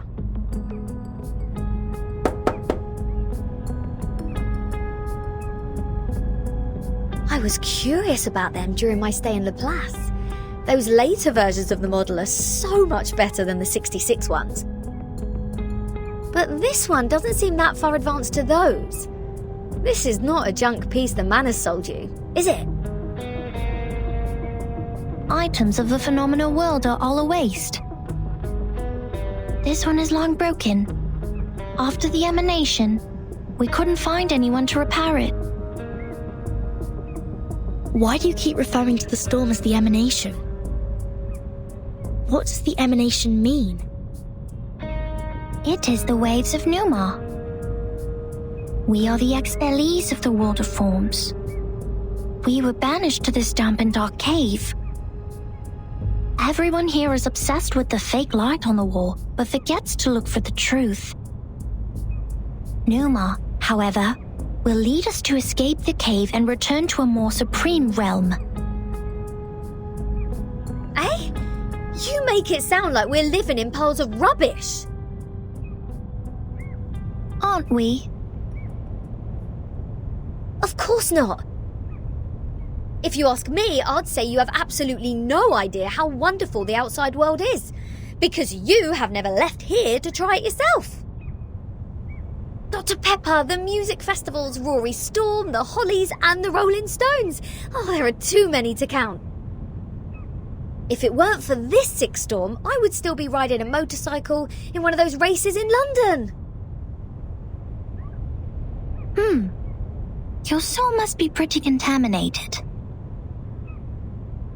And the computer, they can calculate extremely large numbers within seconds, better than hundreds of thousands of you combined together. In the case of numbers, it's not the bigger the better. Also, this computer has never played a useful part in our study. Come on, mate. You people just leave it in a cave. It's like sending an infant to the kitchen and waiting for it to bring you dinner. Never mind, you'll see what I mean after I fix it.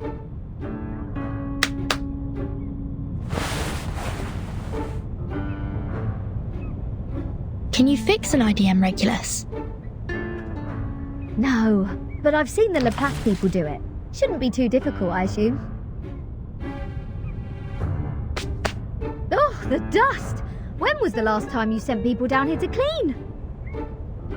Oh, some critters are nesting here. Oh, did I break into your party? Bertin, come give me a hand. They won't let me touch them.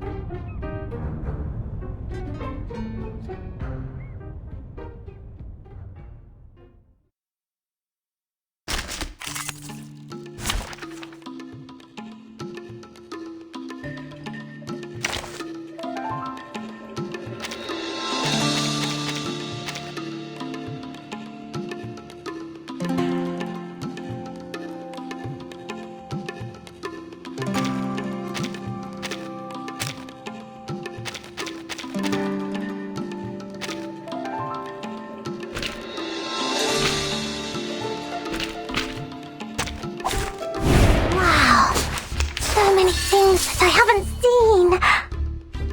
My sword sharp. What's this? Take it easy.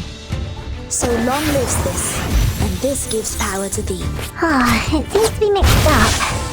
My This should be child, fine, there's right? something fun for you.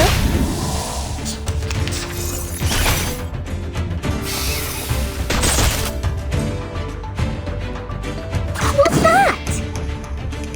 Handle it gently. I believe in you. Typhon won't give up his friends. Neither will Try for Sutherland. free. Try for free. Levia sereno intenso ad infinito.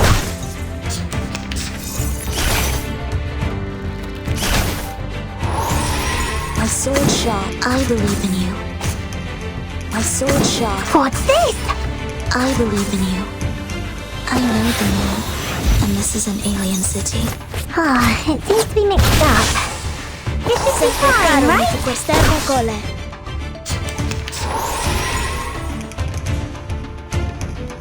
Take it easy. What's that? The world I have never seen before. Typhon won't give up his friends. Neither will Each moment, Sotheby. now night.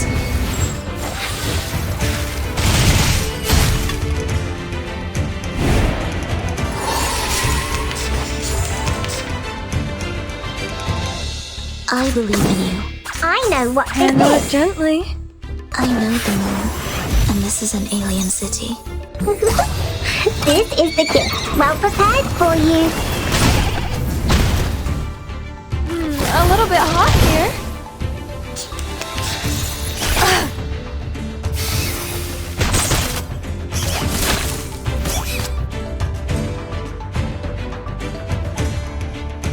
Bloody Trump. What's that? My sword sharp. The ocean dried and I'm alone again.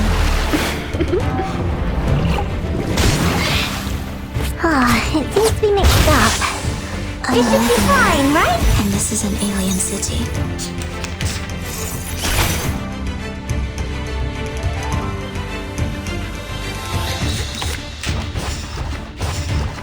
Would you buy me a drink? What's this? Hey! Pride goes before the fall. I've been there. You better take it.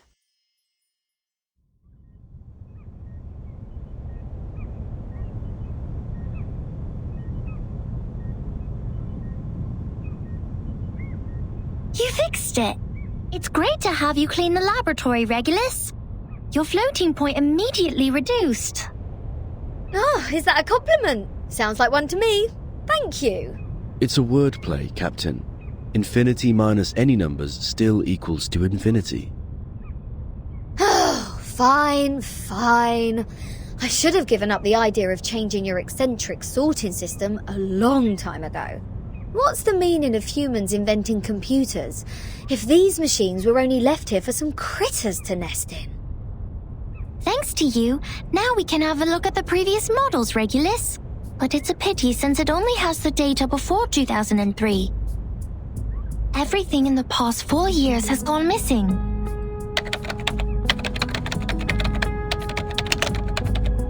This is our chronology, Vertin.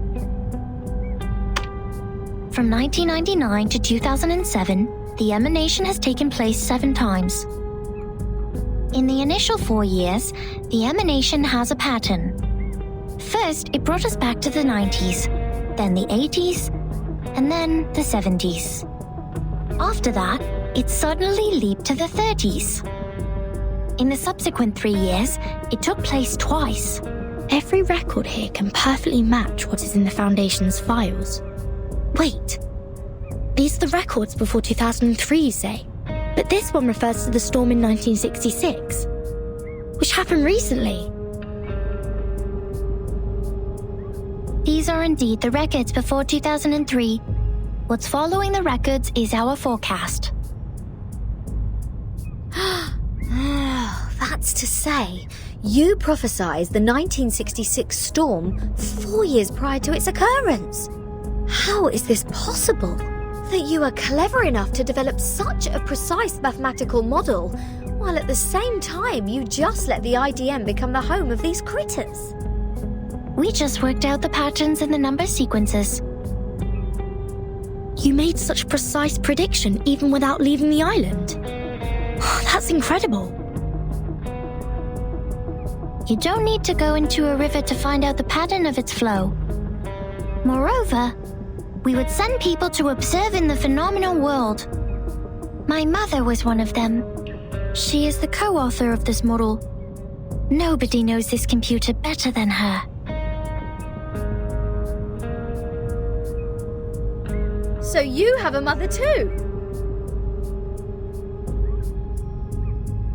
2? 37. Where is your mother now? Like many people, she was restored to her true form. Since then, I took over this laboratory.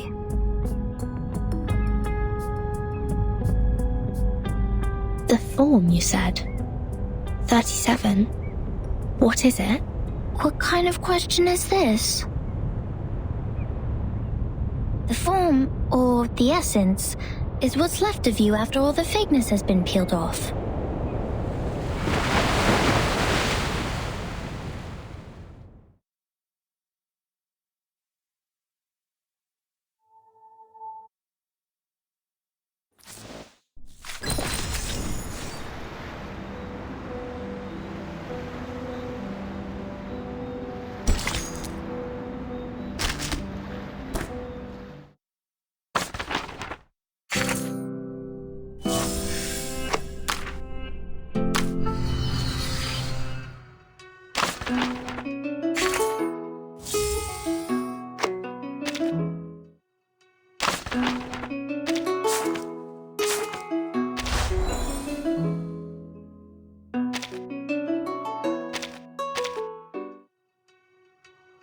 Welcome. A truly marvelous hypothesis. I hope the do the calculation again if the result is not what you want. It's also a step you need to take to rule out the wrong answers. See? Here we have rectangular frames, rectangular cabinets, rectangular windows, curtains.